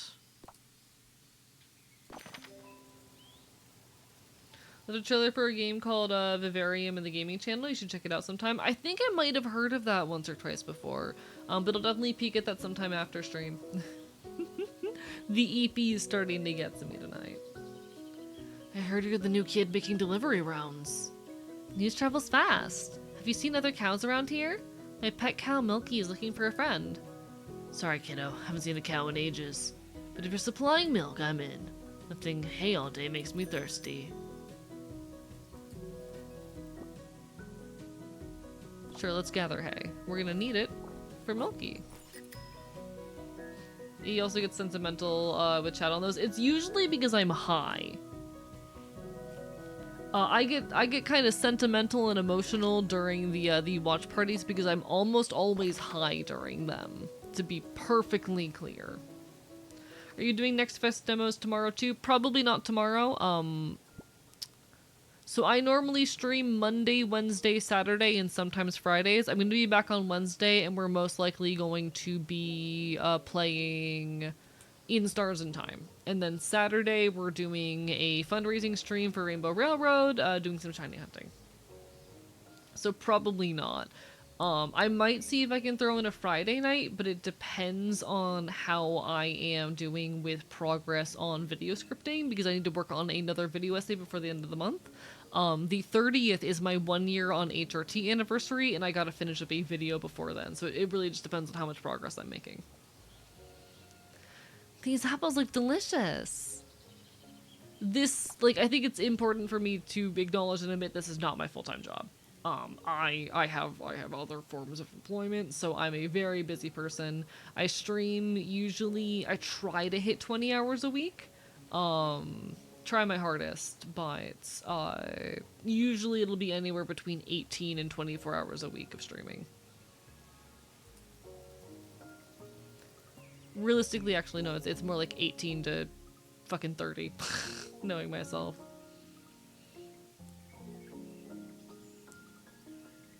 But no, I will most likely not be live tomorrow night, but you will be able to catch me on Wednesday playing some In-Stars in Time. Busy Fops on June, yep. I gotta get another video out, so like I'm streaming, even though I am free on Friday night and would technically be able to stream, I'm not guaranteeing it. It depends entirely on how I'm doing with Video Essay progress. Wish I could join Wednesday, but I'm trying not to spoil myself because I've been looking forward to In-Stars in Time. If it helps at all, the first 2 to 3 hours of my streams are almost always just chatting content, so I'm not playing any games, we're just sitting there yapping, hanging out. Those tend to be some of my favorite sections of the streams, but completely fair if you can't be there for the gaming segment. I do apologize. I know it's a game that a lot of people are excited for. I've been really enjoying it, and I hope when you get a chance to play it that you do enjoy it. I do hate to be ending right at the 6-hour mark. I, however, am getting a little bit eepy-sneepy, and I think it is about time for me to log off and get some rest. But like I said, next be live on Wednesday. You can also catch me on Saturday this week. I'm working really hard on some video essay content in the background, so that's kind of where my priority and focus is right now. So I'm going to make sure I get a good night's sleep so that tomorrow I can start hitting things off with the video essay grind. Hope to see you all on Wednesday for some just chatting, followed by some In-Stars in Time. But in the meantime, y'all take care of yourselves. Let me see who all is on to raid. Yeah, sorry to be ending a little bit abruptly. I'm just tired. Ooh, I see a good raid target. I know who I'm raiding. Alright. I know who I'm raiding. Seahorse came and hung out with us earlier. So we're gonna go say hi to Seahorse now. Seahorse is also looks like playing some Next Fest demos. Y'all make sure you give your love to Seahorse. Like I said, be here on Wednesday. If I don't see you then, hope to see you again sometime in the near future. Catch me Mondays, Wednesdays, Saturdays, 7 p.m. EST until 1 a.m. Minimum. Oftentimes longer. But the sleep schedule is not treating me well this week, so I'm gonna get some rest. Hope to see you all again sometime in the near future. Signing off from the archive. Good night.